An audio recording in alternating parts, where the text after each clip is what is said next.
everybody. We're all delirious. I don't even know what time it is. And people are shooting guns in the air. They're climbing poles, lights, fixtures, the whole bit. In Philadelphia, as the Eagles make it official as they romp the overmatched Washington Commanders, the team. Whoa, you better watch that Commanders team. They're the team of destiny. They got smoked, okay? The Eagles may have put down their best performance yesterday in any game. I got to be honest with you. That was almost the perfect. A couple of mistakes, they were always in charge. They broke their back and took their heart with the first offensive play that runs for a touchdown. And then they just kind of toyed with them and wound up burying them in the end as the Commanders just put up the white flag. They go, we're beaten. This team's too good.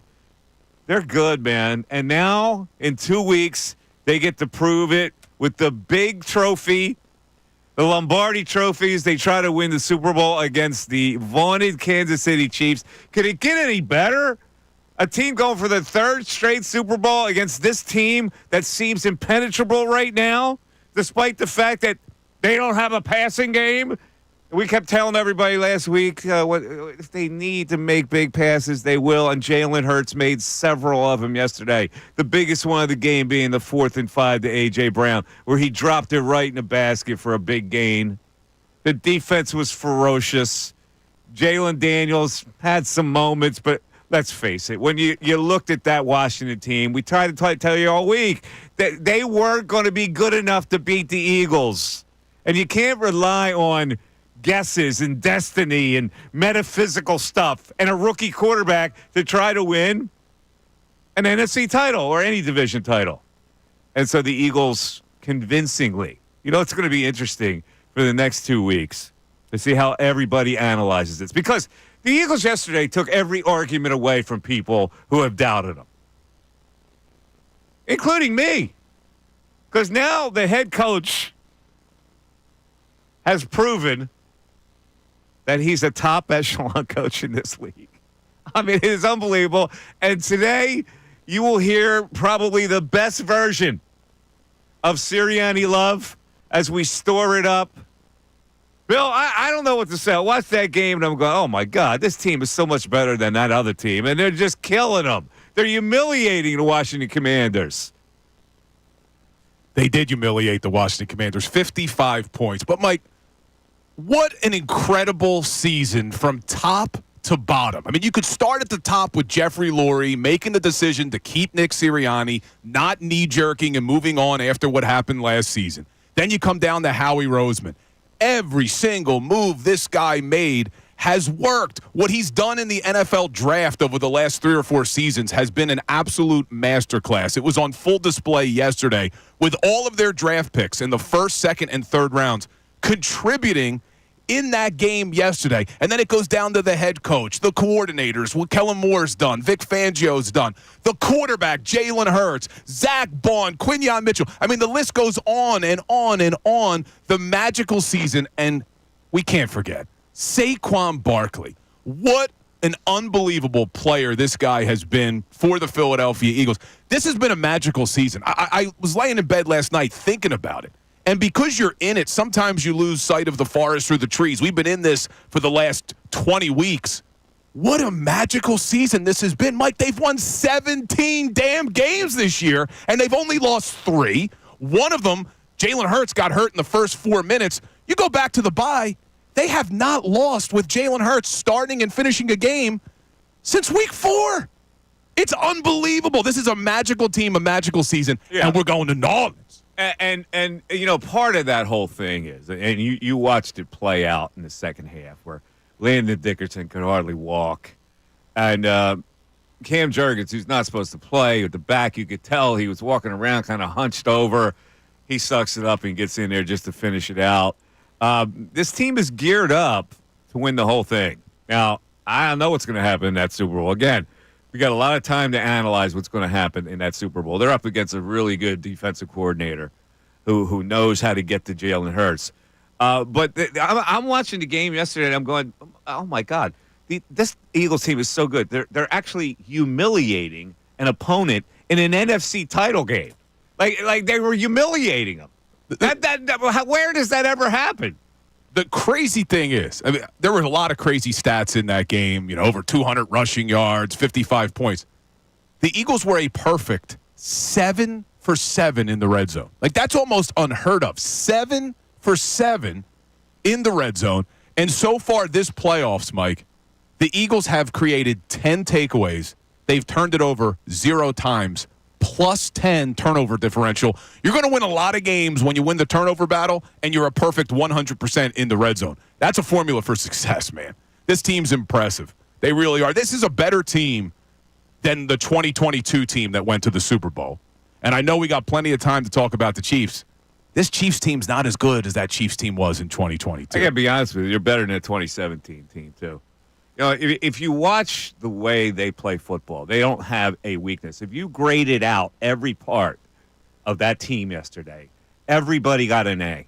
And it's the biggest game of the year. And when you get an A in every category in the biggest game of the year, you're buttoned down. You are solid. You are destined. You can play with a backup left guard, and it won't hurt you at all. This team is well coached. They've got great talent. They seem to have a wherewithal to win. They're together that way. They're determined. I don't know what more you can want. If they lose the Super Bowl, I can't imagine that at this point that they would go to a Super Bowl and lose that game the way they're so buttoned down right now. So we'll talk about so many of these things. Like there's nothing left for people to doubt. For the last several weeks, I don't know. Eagles in the playoffs. They need to get a passing game. You can't doubt that anymore because the kid came up with maybe his best game yesterday, an NFC title game. You got Saquon Barkley, who was unstoppable. People say, well, you got to stop Saquon. No, nobody can stop him. Nobody stops him. They're blocking schemes and the fact that he runs the daylight and shifts and spins and gets in the open field. And once he gets in the open field, you're done. You can't stop that either. A.J. Brown came to life yesterday. Can't stop that. The tight end came up big yesterday. The defensive line, the cornerbacks, they made hits. They got turnovers and scored off them. I mean, what more could people say that's going to hold their opinion of this Eagles team down? There's nothing left. There's nothing left for the Simsians of the world. There isn't, and it's that next man up mentality, too. You got to look at the depth that this team has. Tyler Steen steps in and has a pretty solid performance at left guard. Then you have Aaron Burks, 2 weeks in a row now, stepping in for an injured Nakobe Dean. Aaron Burks with the peanut punch causing that fumble on Austin Eckler. Just a great overall performance by all these guys. Will Shipley creating a fumble on the special teams kickoff coverage. He then gets caught from behind, but we won't talk about that on that long run. But he gets a touchdown. It's this team, and you keep hearing them echo what Nick Sirianni has said all season, which is, you can't be great without the greatness of others. I've heard Saquon Barkley say that. I've heard a lot of these players say it. This is a true team, emphasis on team, and you got to give the head coach credit for creating that type of atmosphere. I guess you have to at this point. Any Sirianni holdback is at this point just foolish. It is. And I know there are people that are still holding on to it. You can't hold on to it any longer. If they lose in the Super Bowl, it's because that team was just a little better than them. But I really, at this point, the way they're playing, the confidence that they have in themselves, I can't see them losing that game. We'll talk about it all game long. We'll go over the highlights. We'll play some sound of the highlights. 610-632-0975 is how you get in. The text board is open. The phone lines are open. It's the Mike Missanelli Show. Back after this. Tyrone.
this year since they brought him back. Again, I would have never brought him back. They brought him back. My eyes were wide open. What have I seen? What can I possibly complain about? I can't complain about anything. Now, I know this makes you look really good, and you're swimming in the sea of I told you, I told you so. But I sit here and I go, whatever he does works, and it's simple as that. I don't need to dissect it. I don't need to get into the psyche of it. Whatever he does has worked. They're in the Super Bowl. How could anybody have any kind of negative feelings toward the head coach at this point? Hell yeah. I mean, it is. It's crazy, and I give these stats a lot, but this one is just unbelievable. He's the only coach in NFL history, Mike, NFL history, to start his career making the playoffs all 4 seasons and going to the Super Bowl twice. Nick Sirianni, list over. I mean, how can you argue with this? I know he's got a lot of talent. There's no doubt about it. Howie Roseman deserves a lot of credit for building this roster. He's got great coordinators. But he brings this team together. You can no longer deny that this culture is strong, that this is a team. And even last night, I think it was Erin Andrews who reported this on the sidelines. When Austin Eckler catches that ball, is getting up off the field, and then he gets the peanut punch, Erin Andrews was the one who said, Nick Sirianni in meetings says all the time, when a player is getting up off the ground, try to punch the ball out. Like, they focus on these turnovers and these takeaways, and there's a reason why they're a plus 10 this postseason. It's not all about just calling plays. The people who ask, what does he do? What does he do? He's the head coach, man. He brings this team together. They're ready to play every week. No moment is too big. Sirianni loves coming. And I got some new bars to drop today, Ray, with my duet, quartet, whatever we're going to call it. Wait, what's 3 people? What's 3 people singing? It's not a duet. It's not a quartet. It's a trio, I guess. There's the word. There it is. It's a trio. Aaron said that, too, wrapped in a faux purple shaggy fur coat. I didn't notice the coat yesterday. How did you not notice the coat? I did not. What the hell? What are you kidding me? I'm serious. I didn't. I can't even picture it. A purple fur coat? I can't even picture it. Isn't that crazy? But my favorite part of the broadcast, though, was when Tom Brady said, I don't hate Nick Foles. I'm just jealous of you, Nick. You caught it. I didn't. That was great. Brady was good yesterday, yeah, I thought. He caught the pass, and Brady didn't catch the pass. Yeah, on the play. That's what he said. And he admitted it on the air because everyone's always saying, oh, Brady hates Foles. He hates that man. He probably still hates him. He hates that man, for sure. Yeah, but I thought Brady was pretty good yesterday. He was great, I thought. I thought he was. And talking about Nick Foles, did you see Nick Foles made his way to Broad Street for the celebration last night? Let's make some noise. Come on. Did you see that? Oh, yeah. Him and his wife on Broad Street. Could you imagine walking down Broad drunk, celebrating? It's like, wait a second. Is that BDN over there? You're definitely walking down. Your buddy's like, that's not Nick Foles, man. That's not Nick Foles. No, that's not him. That can't be him. Unbelievable, man. Did you see, too, talking about people on Broad Street, Ray on Market Street yesterday really did a good service for the Eagles fans, going to the Hard Rock Cafe to make sure that the damage wasn't too bad after the Commanders took Public over service for Hard everyone. Rock. Wanted to make sure that everything was okay down there. Check everything out. That was great yesterday. That video surfacing. We took this place over, the Hard Rock Cafe. We've always held it dear to us here in Philadelphia. Yeah. Oh, man. All right, It's a wonderful day yesterday. Let's go over some of the things that happened in this game that led to this romp. So the first series of the game is really interesting because Washington goes 18 plays. And go, 18. They only get a field goal, but then the Eagles counter on their possession, thanks to the Goodrich Shipley return. They get to the 40? Shipley gets to the 40 on return. First play is a 60-yard touchdown. So now Washington gets the ball back. And I'm reading the text board, and they're going, wow, the defense is going to be tired. They're on the field too much, right? So Washington gives it back to him, the fumble, De'Ami Brown, where Bond punches it out, gives the ball to Eagles. The Washington 48. Eagles get a touchdown out of that. Easy peasy, 4-yard Barkley. The big play, though, is from the guy who can't pass. He throws a key 20-yard pass to Devontae Smith in that drive. So now Washington comes back with a field goal. We're at 14-6. And here's where Elliott, after the 9-yard Hurts sack, if Sirianni made a mistake, he made actually 2 yesterday. That was one of them. They didn't call the running play. They were in field goal range, which would have been, you go up 17-6 is very important there. Instead, he gets sacked by Louvu. 54-yard field goal. He misses it badly. And I go, see? You can't trot him out when it's 50-plus. Yeah, and then they gave the Commanders a short field. They did. And so they score on that. And we'll come back and we'll go over the moments that created this romp because it's a very systematic situation here when we look over the play-by-play. Mike Missanelli Show, 610-632-0975. Back after this. Fanatic Sports Update. Super Bowl bound. I'm Ray Dunn with this Fanatic Sports Update. The Eagles are headed to New Orleans for Super Bowl 59 after trouncing the Commanders 55-23 in the NFC Championship game. Saquon Barkley and Jalen Hurts ran for 3 touchdowns apiece. And hey, that Jalen Hurts, who you were told by everyone across the country nationally that couldn't throw, Hurts turned in potentially his best performance of the season through the air, tossing for 246 yards and a touchdown in the blowout win over the Commanders. He talked post-game about playing for wins and playing for wins only. I don't play the game for stats. I don't play the game for numbers, any statistical approval from anyone else. And I understand that everyone has a preconceived notion on how they want it to look or how they expect it to look. Jalen Hurts is the only quarterback in Eagles history to go to 2 Super Bowls. His head coach, Nick Sirianni, the only head coach in Eagles history to go to 2 Super Bowls as Eagles. As their team is 1 win away from hoisting the Lombardi Trophy, they'll be given a rematch of Super Bowl 57 as they play the Kansas City Chiefs in the big game. Eagles and Chiefs in New Orleans in just 2 weeks' time. This update's brought to you by Allstate. Some people just know you can save money on car insurance by checking Allstate first. So what are you waiting for? Check Allstate first for a quote today. You're in good hands with Allstate. I'm Ray Dunn on the home of the 76ers and the Flyers. 97.5 The Fanatic and 97.5thefanatic.com.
10:28, Mike Missanelli Show, 97.5, The Fanatic.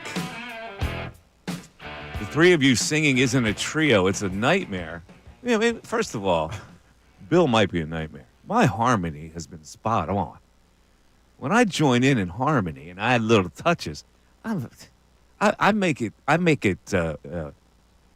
gleam, the song. You have been excellent. Ray has been the one that's been very reluctant to Ray join. doesn't say a word. That's a trio. So we'll get like Ray. We don't know about Ray. He may add tremendous value to it. Remember the movie Step Brothers when Will Ferrell I would say no. finally sings and it's like it's the voice of an angel. That may be Ray today. Maybe Ray's got the voice of an angel. I would say no. I'm trying to think back when you guys made this agreement with me that if they made the Super Bowl, I'm trying to remember what week that was where you agreed to it because it seemed unlikely probably back then. No, because we had started to do it weekly when they started really winning. So it started to feel more real. It was probably around the time you declared them Super Bowl contenders. When you said that, I probably responded, all right, yeah, sounds good. When they go to the Super Bowl, I'll sing. Yeah, listen, all I add is little driplets and droplets in harmony. This is not Wu-Tang here. You know? Well, we're not going to take turns rhyming. Well, with these new lyrics that I got, you may mistaken us for Wu-Tang because I'm going to drop. I'm dropping some bars today. You maybe drop good bars. It's just you don't have the tonal excellence. That's all. Yeah, no, I can't. I'll be honest with you. The rapping too. This is for fun, guys. I heard him out there. I think. Yes. I think he's the white boy thing is rubbing off a little bit. I think he's getting a little bit hip hop-ish. He's no Eminem. I'm getting there. I got like his haircut from the 90s right now as I'm trying to grow my hair back. Maybe I should dye it blonde. Yes. Maybe that's what I'll do. They win the Super Bowl. Should I dye it blonde? A good idea. You look like a villain. I want a live stream of you walking into your home and Bridget seeing you with the dyed blonde hair. Please, I'm begging you. Oh, man. What a day today, though. I keep realizing, I said it to Mike during the break. Like, I can't believe this team's in the damn Super Bowl. I mean, as much as I can believe it because we've been talking about how good they are, second Super Bowl in 3 years? Mike, I had to wait 21, close to 22 years for the first Super Bowl I have ever seen with an Eagles team in it. My daughter's not even going to have to wait 21 days. She's going to get it. Not too bad. Yeah. She won't remember it. But. So last Saturday night, I had to make a trip to Hilton Head and back on Saturday. I've never done that kind of thing, right, where you fly out in the morning, come back the same night. And so it wasn't a direct, so I had to have a connection from Savannah Airport to Charlotte and then back to Philly. So I get on the airplane in Charlotte, and I'm in an exit row. These guys said they were going to call today, too.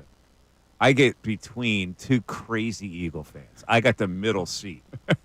The guy recognized me. It's a guy and his son, and he used to call me way back in the day, and he was a pain in the ass. His name was Barcelona Carey, right? And this is the guy that I wind up sitting next to. And he goes, "Oh, my God, look at you. What, you're sitting back here in a middle seat? You're going to get first class? What the hell? What are you, a cheapskate?" And he's ripping at me. During the course of the show, Nick Foles comes up. He goes, "Hey, I heard Nick had a BD. Is that right? Can you confirm that?" I go, no, I said, no, I can't confirm it. Come on, Mike. This is the got to do some reporting here. I go, all I want to do is put my headphones on, listen to music, and watch a movie. You got to do some investigative these work. Guys, they were obsessed, and they were Sirianni haters. Oh, come on. Total Sirianni haters.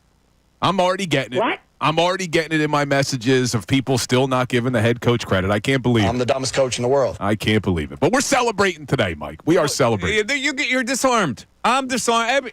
Everybody who looked at this Eagle team and said they don't have this, they won't this, the quarterback's this, the coach is this. You got nothing. You got nothing. You got to sit there and take it. You got to take it. And let me just add this, folks, for the people that don't appreciate me out there. I came back to this radio station in 2008 after spending a few years with Stephen A. Smith in New York City. What happened in 2008? I show up in 2008, and what does happen? That was the first championship I ever saw. They win the World Series. That's right. They win the World Series. So I come back this year in August, prior to the football season, right in the middle of 2 weeks of training camp, and where does it? I need credit. And if I'm not mistaken, you were not Google me. here in 2022 when they lost the Super Bowl. I was not here. So maybe that was the You're reason. absolutely right. I was not here. So maybe that'll be the difference this season. I think maybe, is it Mike Missanelli that's going to be the difference or Saquon Barkley that's going to be the difference? It's close, Ray. Penn Staters are split on which one to go with to give credit. Yeah, a Penn State Nittany Lion may help them get over the top. Exactly. All right. Let me just finish the rest of this whole three-cap because I like to relive. I like to go step by step on a victory like this. So now, Elliott misses the 54-yard field goal. Washington gets the touchdown on a 36-yard pass to McLaurin, who beat Slay, and then Vaughn was late. Yeah. Only mistake he made all day. He was unbelievable. Yes, really he was. They go for two, at which I go, why? Why would you go for two there? You just want to, because it looks good on the scoreboard that you tied him? Like, why are you chasing points then? I don't understand it. It happened in the Buffalo Chiefs game as well, where they go for two early. You never should chase points that early. No, they just want the tie score. I go, why? What do you care about the tie score? 14-13. It's still, if they score a touchdown, you still one score game. But he no good. So it's 14-12. Eagles go 12 plays, 72 yards. And here's the 4th and 5 loft to A.J. Brown. Monster play. So if you count, you look at the throws, 20-yard pass to Devontae Smith already, and then the big 31-yarder on 4th and 5, a gutsy call, by the way. And also with that, there was the 3rd and 13 pass interference penalty on Lattimore. Hurts scores. The 2-point conversion fails. And again, I go, why 2-point conversion there? Because they got the penalty and they moved it closer. So you go, well, since it's closer, we might as well take an extra point. I hated that. That was foolish thinking. Well, because you could have moved the extra point closer and made it a 2-score game. There was no need to go for two. I did not like that. But I will say that 4th and 5, the decision, the pass by Jalen, the catch by A.J. Brown, to me, that was the play of the game. In a 14-12 game, think about maybe things are a little bit different. They don't convert there. That was the play of the game right there. And here's the killer. The killer play happens when Shipley forces the fumble by McNichols. They get the TD right before half on a 4-yard pass to A.J. So it's now 27-12, and Washington gets a field goal before half.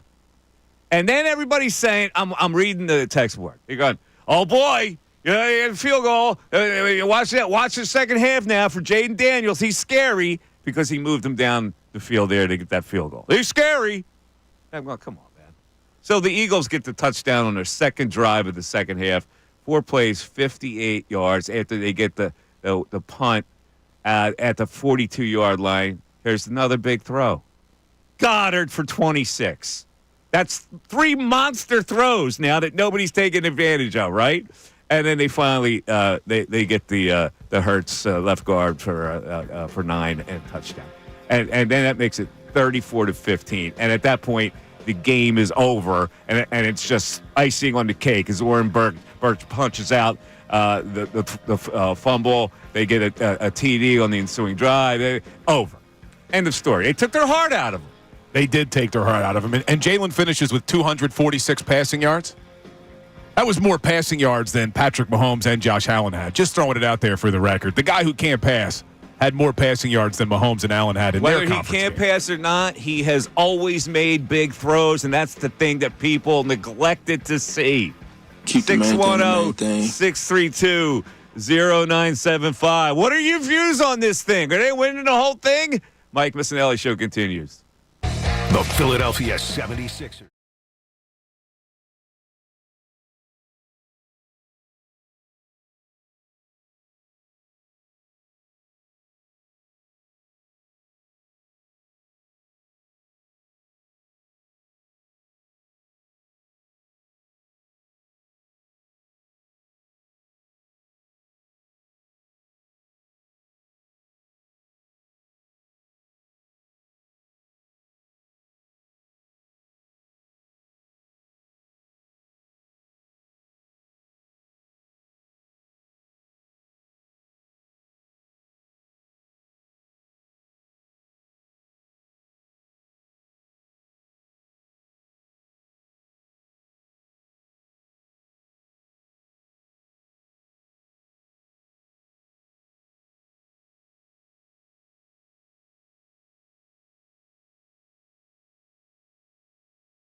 They stay there. Okay, we got a lot of text. Let's get to the text board, Ray. It's your choice. Choice of the house. Ray Dunn. All right, I do want to start with the Simsy, just because I feel like ripping him on a day like this. We got a Simsy? Yeah. Chris Sims? Yeah, we did. They can't play like that to win. If the Eagles didn't score 7 rushing touchdowns, they probably wouldn't have any shot. Sims today, probably. That one, D from Downingtown. And D goes on to say, we're going to handle our business again because Mahomes can't win alone every time. That will eventually catch up to them. Our roster matchups along with our coaching staff now being solidified, can hold off this Chiefs team. Who are we to doubt this Eagles team at this point? Go Birds. I don't know what's going to happen in the Super Bowl. The Chiefs are a point-and-a-half favorite, right? I'm inclined to say that Spagnuolo could do something against this offense because he blitzes Hurts, and I don't know how he's going to respond to a blitz. I don't know whether that would defeat the Eagles' offensive game plan. But like we'll get there. Now is the time. Like I'm just overwhelmed by all the people who tried to outsmart themselves and say, "Well, you can't win this way. You can't win with the running game in this day and age. You can't win when the passer is inferior." Well, he wasn't inferior. He made enough of the plays passing the ball that you apparently didn't pay attention to. That's what has bugged me about this whole thing. Like it's like it's such clickbait. It's like, well, they can't win because they can't pass the ball. Any idiot could say that. Any idiot knows that you have to pass the ball in today's NFL, except for this team. This team showed you they didn't have to do that. This team showed you that when they had to pass, they did because he made big throws all the time. And so here we are. What else does the text board say? Keeping with that, Larry from West Philly, all the haters, you could stay in your hole. Hurts is the truth, always has been. Like his coach and his cousin Bill says, all the man does is win. Bring on the Chiefs. We're going to run it down their throats with a sprinkle of A.J. Goddard and Smith, and no disrespect to Gainwell, but if Shipley is the backup, it's going to be a problem for KC. Love that we're already getting Shipley love on the text line. Larry from West Philly. Shipley, it's funny because his legs kind of seized up on him. And he looked at the thing. He's like, "Oh, my legs seized up. I got to hold the ball now because I'm going to get caught from behind." Yeah. That was one of the best things from Brady on the broadcast, where they're going back, reviewing him running down the field. Yeah, he did. He gave the play-by-play. Oh, here I am now. I see these guys chasing me. Oh, I'm tired. My legs. Yeah, and he covers it up. Well, he was in the game because Kenny Gainwell had the concussion. So hopefully Kenny will be okay. But with the injuries, too, I mean, I don't know. We talked about it a little bit, but Landon Dickerson could barely walk. Yeah. He stays in that game. Pretty amazing. And then Cam Jurgens, who gets ruled out before the game, comes in and plays, I think, like 27 offensive snaps. Had to play. Unbelievable. I think what happened, they showed those two guys on the sideline, and Dickerson really couldn't walk. And I think Cam Jurgens said, "Well, don't worry about it, dude. I got you." Yeah. I think that's what happened. All right, let's get to the phones today for the first time and go to Mark in Maple Shade. Mark, you're on 97.5 The Fanatic. Mark. Hey, Mike, how you doing? What's up, Mark? Great game, huh? Long time. Great to have you back. First time I saw you at a live remote was you and Steve Fredericks at Slack's Hoagie Shack in Marlton Circle. I remember. You a long yeah, time. I remember. You know why I remember that remote? Okay, I'll tell you why. This is the. You remember that murder in Cherry Hill with the rabbi? Yeah, the rabbi. Yeah. Well, the guy who actually got convicted for the murder with the other guy who actually committed the murder used to come in every remote and sit with us and talk with us. And he would say to me, he goes, "I'm a private investigator." He goes, "There's a lot more to this case that people don't know about." As if to say, I'm investigating it. He was the killer. Wow. Yeah, he was in the conspiracy of the killer. What was his name? I have to get his name. He would show up at that Marlton remote and talk to us every remote. That's crazy. Then a little while after that, when you used to do the Friday happy hour at Botto's. Yes. Yeah, I was usually there every Friday. Well, I appreciate it. We'll move on from all that. So you're talking about 2008, 2025. Got a very similar, eerie thing, though, but not quite as positive. I was working on 2008, and you remember the Phillies were supposed to, I think it was Game 5, but it was like delayed because of snow or whatever. Mm-hmm. Yeah. In the World Series. Okay, Yeah. I got fired that day. Oh. Okay. However, as you know, Phillies won the World Series. Yeah, there you go. Go back to 3 weeks ago. I get a phone call, like a Teams meeting, uncomfortable message here. I get let go again. So I'm thinking, well, you know what? The Eagles must be winning the Super Bowl this year because the last time that happened, Phillies won the World Series. I mean, the Eagles. Yeah. But just a little good karma, I guess, for the team, and not enough to karma. be said about the offseason Howie Roseman had this year. Yeah, I got you, bud. Thank you. I appreciate the call. Not a lot of good karma for him. It is amazing that he first brought up that remote because I haven't thought about that in a really long time. Yeah, the rabbi's name was Fred Newlander. He died recently. And he had hired this guy who would come and watch us. His name was Len Genoff. And he got this guy who was kind of mentally challenged to actually bludgeon the rabbi's wife while he was having an affair with a radio woman. Jeez. You don't remember this case? No, back in 2008? Oh, you know what? I do. I'm pulling it up. I remember. He was convicted in 2002. So, yeah, we were on the air doing the remote then. Yeah, this wasn't that long. Yeah, but before he got convicted, it was a mystery. Nobody could pin it down. And finally, they pinned it down. So you're talking about it was in the late 90s. This guy would show up at our remotes, and he would say that he was in Mossad, and he gave me a card saying he was a private investigator, and he's been helping out on this this Newlander case, and there's a lot of stuff that behind the scenes that nobody knows about, and blah, blah, blah. He was the guy. Yeah, it's weird, man. Isn't that wild? Very wild. 610-632-0975. It's the Mike Missanelli Show. Back after this. Fanatic Sports Update. Super Bowl bound. I'm Ray Dunn. This update is brought to you by Groundworks, your expert for basement waterproofing and foundation repairs since 1997. Book your free inspection at groundworks.com. The Eagles are headed to New Orleans for Super Bowl 59 after crushing the Commanders 55-23 in the NFC Championship game. Saquon Barkley and Jalen Hurts ran for 3 touchdowns apiece. If that's not enough for you, hey, Jalen Hurts, he threw the football pretty well in the game, turned in potentially his best performance of the season through the air, tossing for 246 yards and a touchdown in the win. He talked post-game about playing the game for wins and for wins only. I don't play the game for stats. I don't play the game for numbers, any statistical approval from anyone else. And I understand that everyone has a preconceived notion on how they want it to look or how they expect it to look. Talking numbers, the number 2, that's the number of Super Bowls that Jalen Hurts and Nick Sirianni have been to with the Eagles. They're the only head coach and quarterback duo to make multiple Super Bowls as members of the Birds. They are 1 win away from hoisting the Lombardi Trophy, and they'll be given a rematch of Super Bowl 57 as they play the Kansas City Chiefs in the big game. Eagles, Chiefs in New Orleans in just 2 weeks' time. This update's also brought to you by WorldwideStereo.com. Trading your used audio and video gear in 2025 with Worldwide Stereo's new trade-in program. Get the best trade-in allowance on new equipment. Just complete the online form or stop in store. Visit WorldwideStereo.com. I'm Ray Dunn on the home of the 76ers and the Flyers. 97.5 The Fanatic, 97.5thefanatic.com. Not only can you listen to the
Yeah, this is the Mike Missanelli Show. You know, I want to hear some sound now, Ray. I think we got to get some sound. We got to get some flavor. We got to get some energy in this piece. So let's get the first touchdown, the call of the first play from scrimmage for the Eagles that goes for a touchdown. Here we go. Here's Barkley, a little shovel, looking for an edge, gets it. Saquon Barkley, first down. Barkley, oh! Saquon,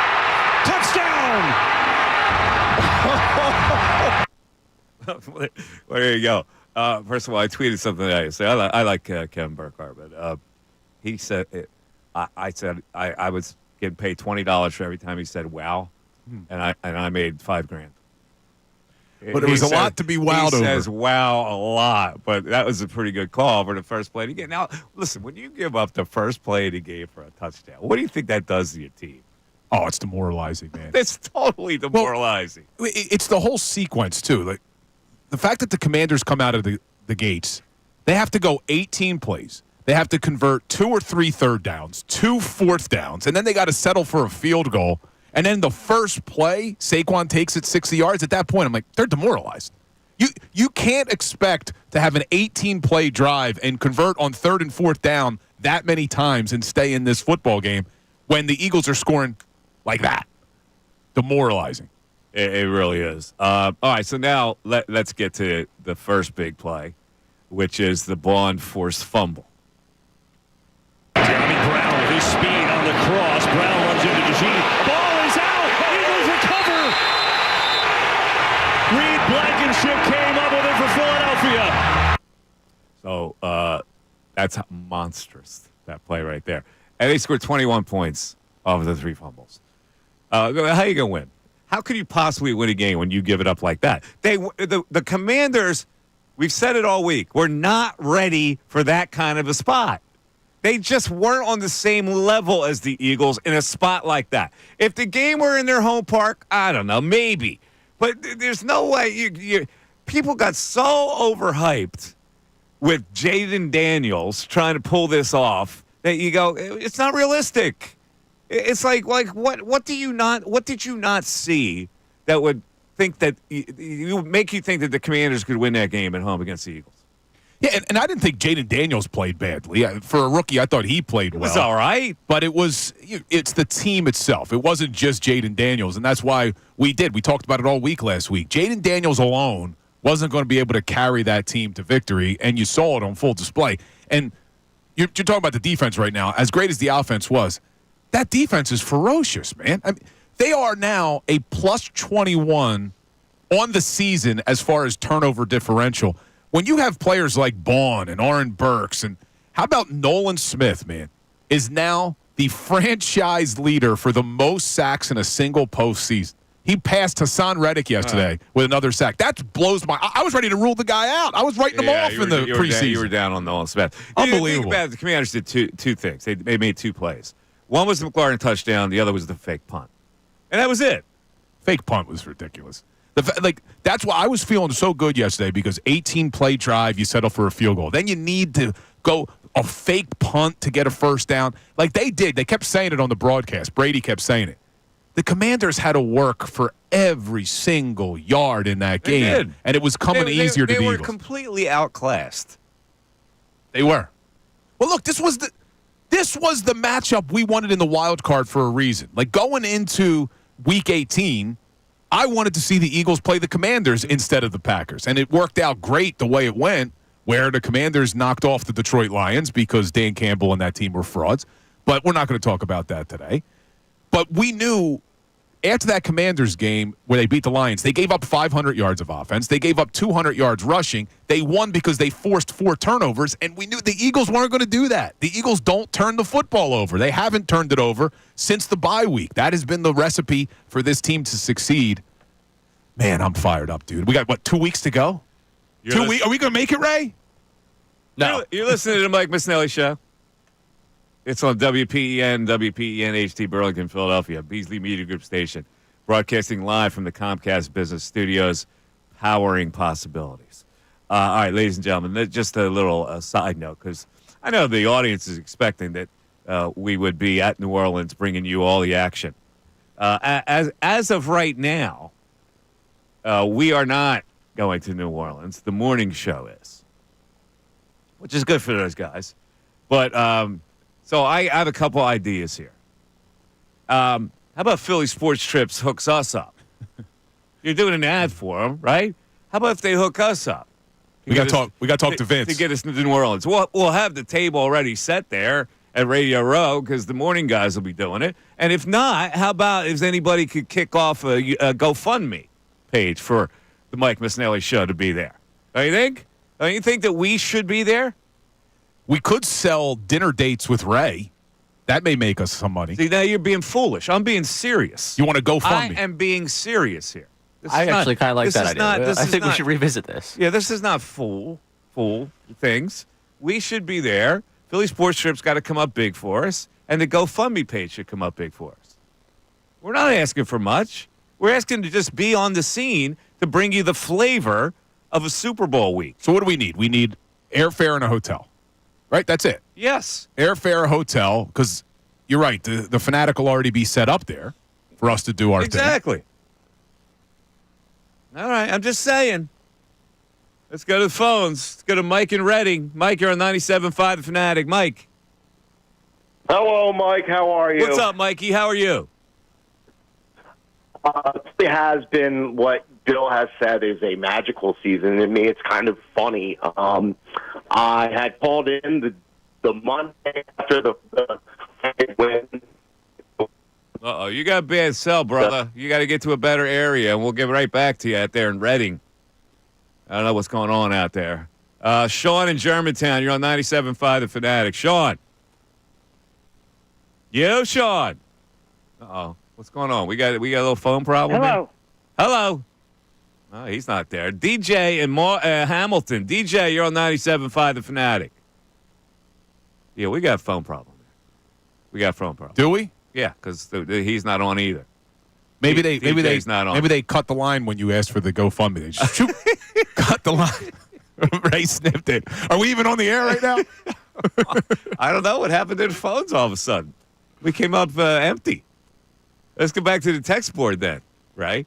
Jada Taylor. I haven't heard from Jada Taylor in a long time since I've been back here. What's going on with Jada Taylor on the text line? Jayla Taylor saying 2024 Saquon Barkley equals 1980 Pete Rose, ? 1983 Moses Malone. The missing piece to get you over the top? Yeah. All right. I don't know. There are a lot of pieces. On a football team, there are a lot of pieces. Like the defense is the main piece for me. No, Saquon's the main piece, obviously. But the defense is unbelievable. So, football is a blend of things. Yeah, see, that's what's so incredible about this team is how complimentary they are. I mean, you literally had the number one defense in the NFL all season. And what they've done this playoffs has been impressive. Look, Jordan Love, good quarterback. Jaden Daniels, good quarterback. Obviously, Matthew Stafford, good quarterback. Eagles defense really hasn't had a problem with any of them in the playoffs. And it's just, I still am blown away. I know we've talked about this a lot. Where the hell did Zach Bond come from, man?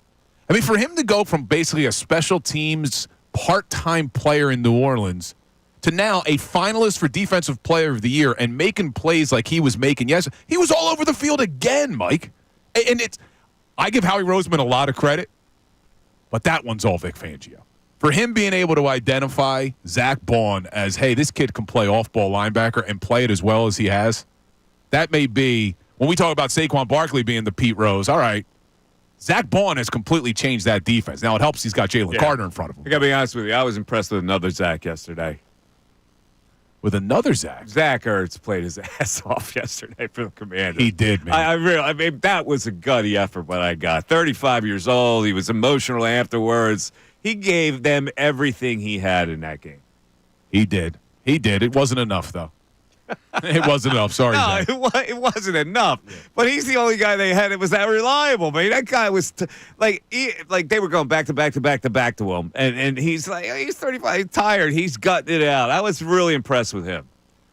I'm impressed. I just want to announce that we just set a record on our YouTube audience. Biggest audience we've ever had on the station right now, live on YouTube. A record? Record. The most viewers we've ever had of any show across the board on YouTube today. So big shout out to our YouTube audience. We set a record every day. Don't we set a record every day? Well, we got a new record today. All right. They love us more today than yesterday, but not as much as tomorrow. I love you more today than yesterday. I actually cited that in my but not as much as tomorrow. Wait, save the singing. No. Save the singing. Now, who does that song? Is that Frankie Valli? That's a good guess. I don't think it is. I think it's the Association.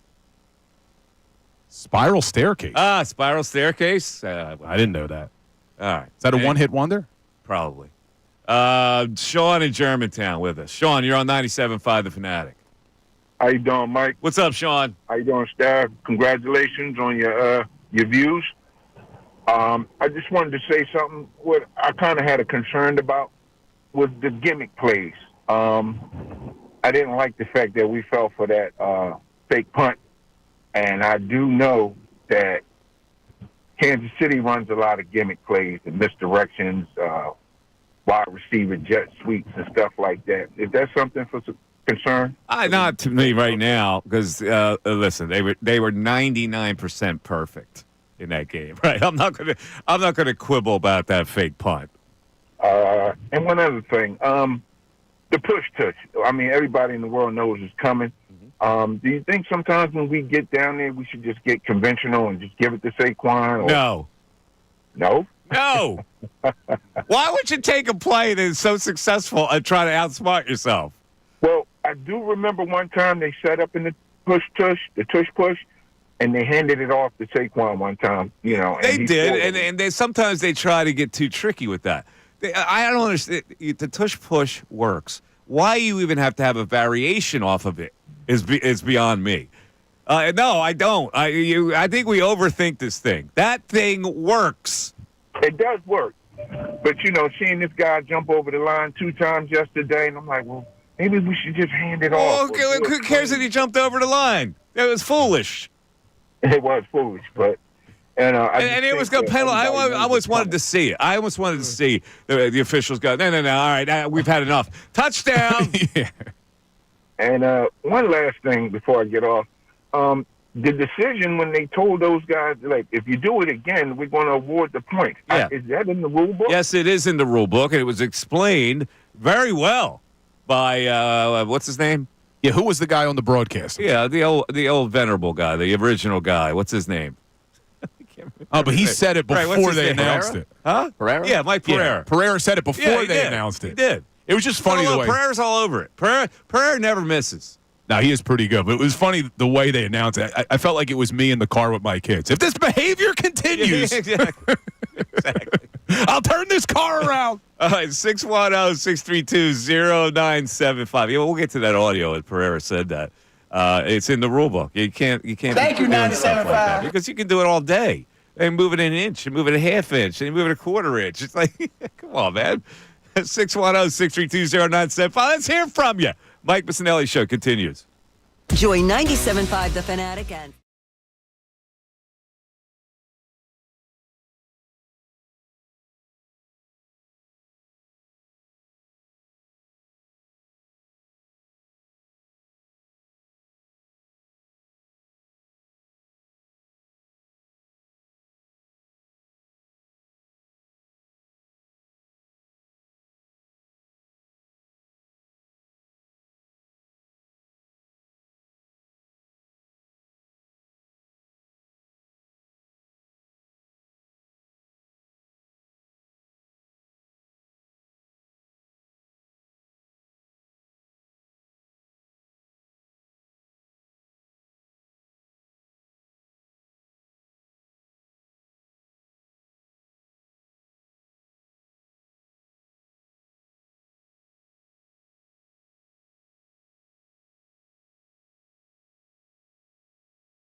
Well, Mike Missanelli Show, 97.5 The Fanatic. All right, let's straighten this out, right? Because there's all kinds of dopes on X that are responding to my GoFundMe request, right? I'm doing that tongue-in-cheek, if you can't get my sarcasm, right? Because here's the reality of this situation. There are tight belts with media companies these days. We understand that, right? And we're just trying to figure out, it would be probably really good for us to be down there as well. And we're trying to figure out a way to do it. Hopefully a sponsor takes care of it. Hopefully we find a budget to take care of it. And most likely we won't. So I say, well, let's just go to the GoFundMe. Maybe we could do it that way. But it's half tongue-in-cheek. Well, this guy's got to be the dumbest guy ever who tweeted on X. So apparently there's something published out there, and I'll just read it. Mike Missanelli recently signed a new contract with 97.5 The Fanatic. His deal is worth a significant amount, with reports suggesting a range between $37.75 million and $46.75 million. The agreement includes $26 million fully guaranteed at signing. Now, are you stupid enough to actually believe something like that? So this guy goes, look at the nerve on Mike Missanelli asking for a GoFundMe page to support his radio show getting to the Super Bowl, and then he posts that thing that I got a $26 million fully guaranteed contract here. They got you with Saquon money. Yeah, is that what that is? Is that Saquon's? That's the Penn State package right there. The guy's name is R. R, you're an idiot. If you could believe something like that somebody obviously published as a spoof. Yeah, there's no way they could have given you $26 million and me $26 million. So. And somehow I got 30. Here's another one. This guy really said to GoFundMe for his trip to the Super Bowl. Meanwhile, our eggs are $10. The ball's from that guy. We're more valuable than eggs. Do you not understand that? Well, you don't like eggs, so. We're more valuable. Us being there, we're valuable than your $10 carton of eggs. Buy a thing of egg beaters. It's a big salary. $26 million Guaranteed. Guaranteed. I make $26 million guaranteed, but the contract really could go up to $46.75 million, Ray. Those incentives, very incentive-laden contracts. Oh, my God. The year 2025, you think a radio guy makes $26 million. Whoever you are, you're dope. Seriously. 610-632-0975. We have the audio on the tush-push offside sequence. Do we have the commentary from Pereira? No, we don't have the referees continuing to call penalties. All right, so this is what was going on at the tush-push. Frankie Louvu flying over the top twice. It was laughable. Well, here it is. I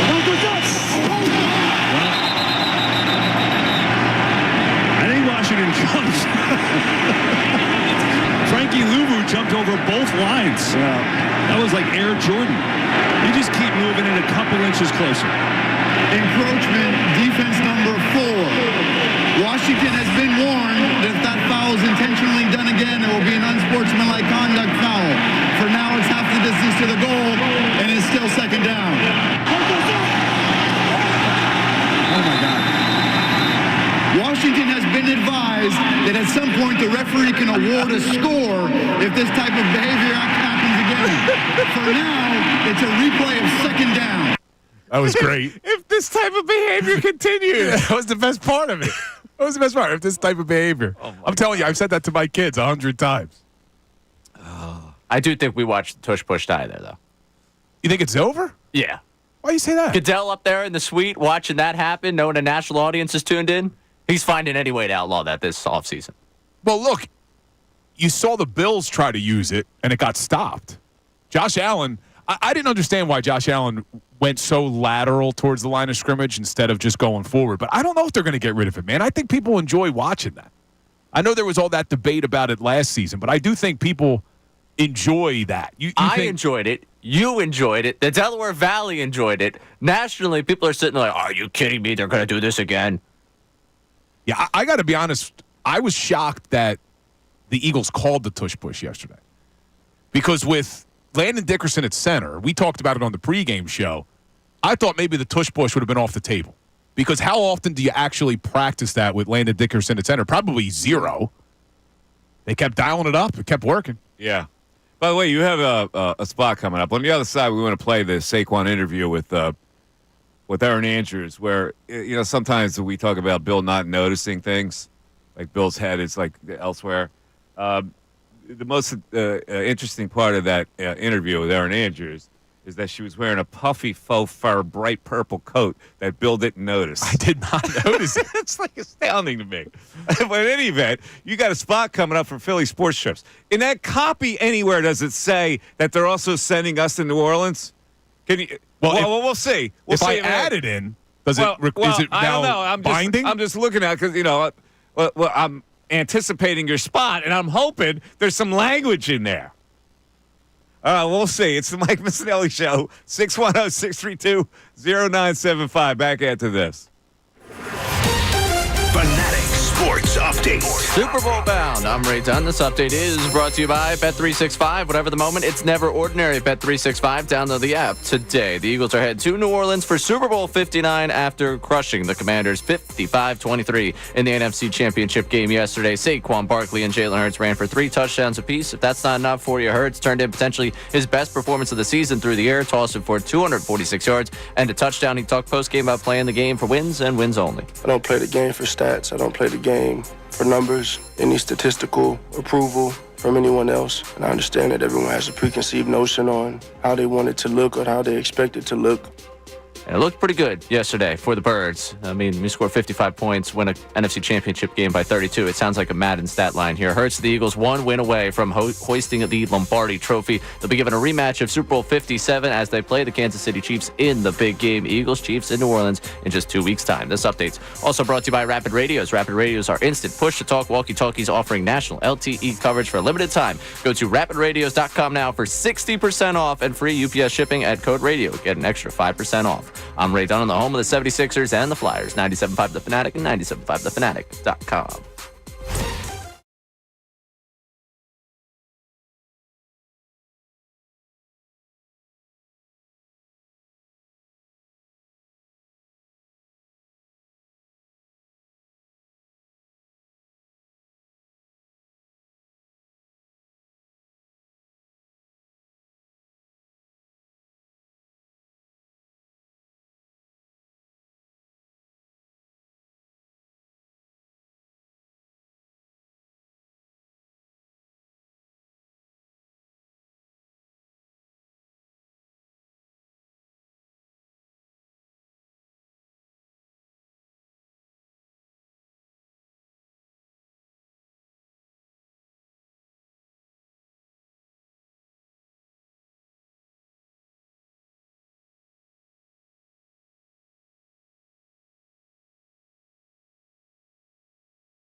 Show on a Victory Monday.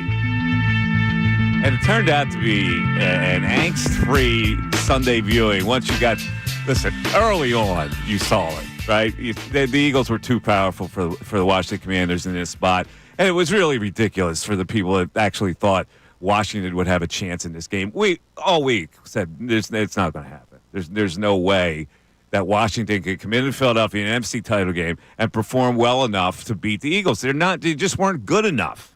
They've had a nice season. God bless them. They're going to, be a nice team from this point on, but they weren't going to win in that spot. And the Eagles made it easier than I thought.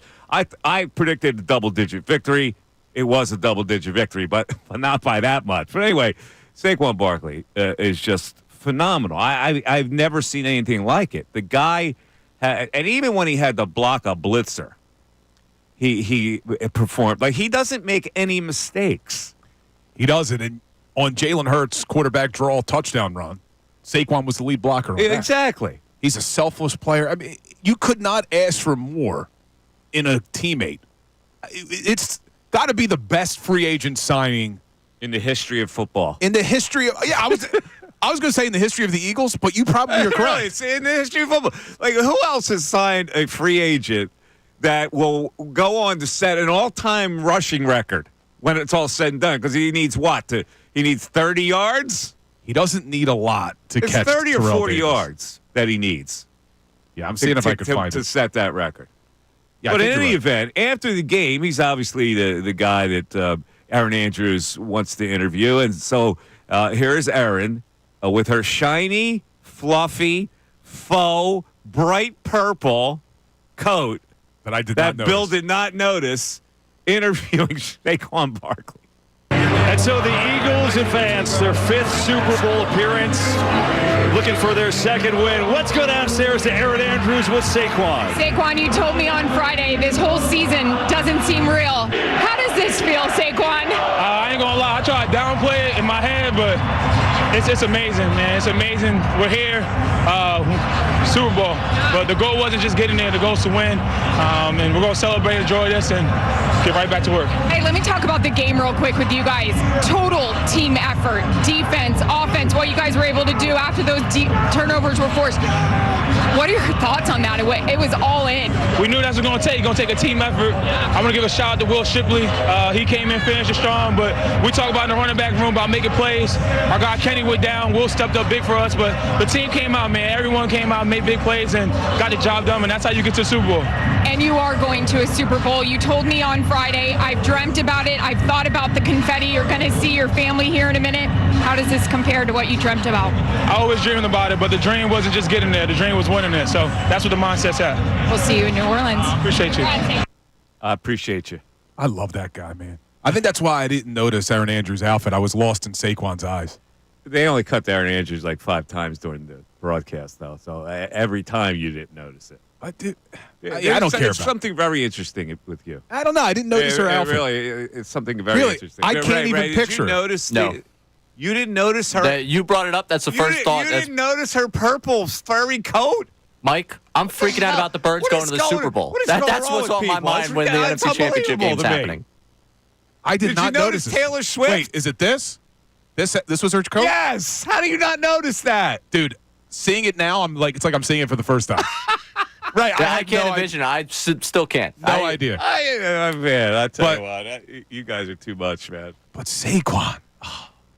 So, dude, he takes that moment to praise Will Shipley. Yeah. That's the type of teammate he is. Field, too. And congratulated Will when he got the touchdown. So let's see. Do we have the sound of the post game where the trophy presentation where Terry Bradshaw puts his foot in his mouth as usual and says, "Well, I guess it's kind of unexpected," and then Laurie gets offended and goes, "No, it was expected." Yeah, I thought Laurie was great. And we have that. We're gonna get that one. Ray's got it. But let's take it another step now. There's news that's breaking. Like we couldn't get over the fact that Josh Harris was going to be in that building, right? And had the Commanders won, that he would be in that ceremony, right? The owner of the Sixers, Nero fiddles as the Sixers burn, right? But that didn't happen because they got smoked. But now there's news that Jeffrey Lurie, that Jeffrey Lurie is trying to buy the Boston Celtics, who are for sale. This would break my heart, man. Please, Jeffrey, I'm begging you, don't do it, man.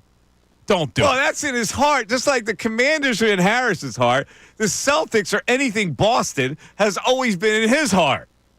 And it's like this cross ownership is kind of making it very awkward for fans. He can't. I mean, Jeffrey Lurie is one of the best owners in all of sports. He really is. What he's done since he's taken over the Philadelphia Eagles franchise has been phenomenal. It's the reason why people like Ray are so spoiled. They don't even know what having a bad Eagles franchise is like. Their whole life they've been relevant and good. I can't have him as the owner of the Boston Celtics. He just sold a minority share in the Eagles for what? Triple digits, millions? Well, he's got the cash. You're right. And so he'll just move that over to the Celtics. And isn't it beautiful when you grow up in a rich family? See, Bill, I rue the fact that I wasn't the beneficiary of wealthy people. Here's a guy that didn't make any millions at all on his own. He inherited his mother's money, and he buys a team with it where the asset goes into the sky. Yeah, so he sold. It's like beautiful. Why wasn't I one of the lucky ones? Well, I mean, some would say. Or Ray. Look at Ray. He's like climbing up that ladder. He's got to take nickel and dime jobs to get to a play-by-play, and then he'll be Jack Buck or Joe Buck. Some would say you are the lucky one. You get to spend 5 days a week with me and Ray. And I have $46 million guaranteed contract. Exactly. But yet, Lurie sold 8% of the Eagles in December. That got For him how much? $664 million. $664 million goes right to the Celtics to purchase it. Celtics price tag right now is supposed to be in the $5 to $6 billion range. He's got a down payment then. But look, I want to give Lurie credit because you're right. Yes, he was born in the money. His parents gave him money that helped him buy the Eagles. He's been a phenomenal owner, Mike. Phenomenal. That's all I wanted a chance, Bill. Yeah. The guy didn't work to have his money. No, he didn't have to work to get the money, but he certainly had to work to get the Eagles to the spot that they are. Is it that hard? Oh, I mean, ask. Is it that hard? Ask Jets fans how hard it is. Your asset goes up. You could have the rottenest team in the NFL, and your asset will triple and quadruple. Yeah, I'm not talking about raising the value of the franchise. I'm talking about the success that the franchise has had. You got to hire the right people. You got to hire the right people. You got to be a good leader. He knows how to hire head coaches. Yeah, Chip Kelly. You can throw that little thing in there. You have a tendency to slough a lot of stuff under the carpet here. Well, listen, there were a lot of bad years there. Listen, there was not a single person who didn't want Chip Kelly when they hired him. He was the shiny object that Jeffrey Lurie and everybody else went after. Yeah, but then he went beyond that, and he gave him the team. He gave him the general managership and kicked guys in the broom closet.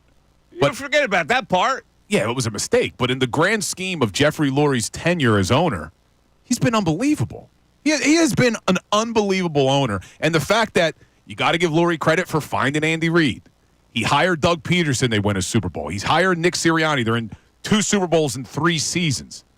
He's been a pretty damn good owner. What did he possibly have that he could see that in Sirianni? Was there a medium that helped him out here? Like, what could he have possibly seen? What in the original interview with Sirianni to know it would turn out like this? I'll give him credit. I just don't know what he would have seen. Was it a gift from God? He probably did. God come down? Jeffrey, hire this man. He's going to take you to Super Bowls. Like, what was it that would make him hire Sirianni, who's coming in there as high school Harry?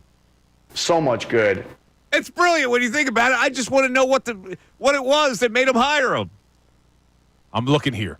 Lurie, how about this stat? Lurie is one of 3 individual owners in NFL history to go to 4 Super Bowls with 3 different coaches. They've been there with Nick, Dougie P, and Andy. So what is that? Is that acumen or is it just lucky? I think it's emotional intelligence. I think it's got to be acumen to be able to find these guys that nobody else wants. How do you find Sirianni? Can you explain it to me? They found him. I'm going to make you Jeffrey Lurie. Here comes Sirianni.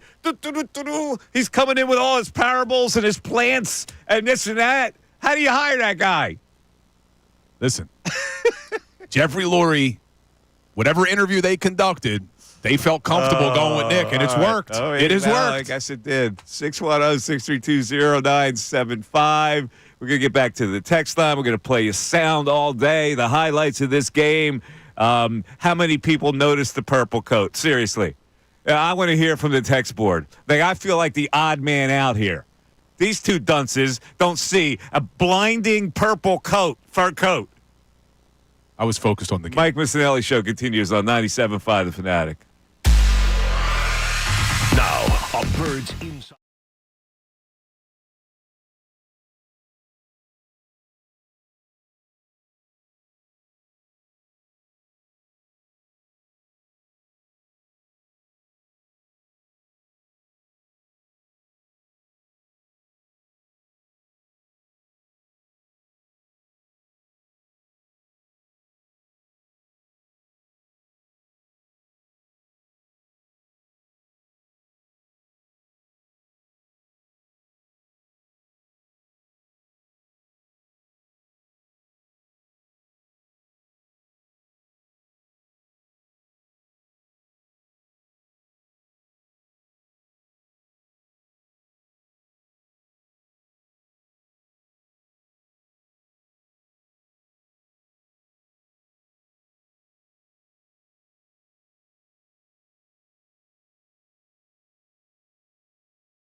Missanelli show. We get the news at noon coming up, but no news is bigger than the Eagles going to the Super Bowl on how this team lights up. Now, we lit up the wrong way last night at, where was that, Cotman and what? In the Northeast last night? Frankfurt and Cotman. Frankfurt and Cotman, they're shooting a gun in the air. I don't know if we should be doing that, but it was predictable they were going to be climbing light posts and traffic lights and such like that. People get jazzed up about this kind of thing. The Eagles run the town. And when this happens, when they get to the ultimate prize game, you know this town is just going to be nuts.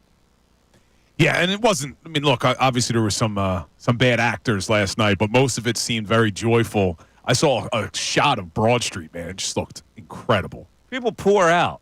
Now, I don't know what you did when they won the Super Bowl. I was there. I was in Minnesota. You were? Yeah. For the whole thing? Yeah, I was there in Minnesota, and I couldn't get a flight back until Tuesday. So well, you were there as a fan? Yeah, I went as a fan. Oh, really? I wasn't in sports talk yet. So well, how'd you get tickets? I didn't know people. Well, then why didn't you get tickets for us? Oh, I mean, I know the same people anymore. It was a connection through my law firm. What? It was my law partner's connection. Since we're not going to be there for the week, or since we're still trying to be there for the week, because we have some fundraising suggestions on our text line, how about if we're not, how about we just go see the game?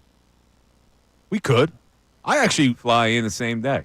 So you want to go see the game? See, I think it'd be more fun to be there to broadcast from. Well, I goes without saying. Yeah. That's why I've been trying to work some channels today. Here. But I've been to 2 Super Bowls. I went to the Eagles Super Bowl in Minnesota, watched them win, and then 2 years later I went and saw the Chiefs win their first Super Bowl over the 49ers at Hard Rock in Miami. Yeah. See, we broadcast that week for the Super Bowl, but we didn't stay for the game because the accommodation budget didn't take us through for the weekend. Well, the tickets aren't cheap. I mean, even if you get the tickets at face value, they're crazy. They're very, very expensive face value tickets. Yeah.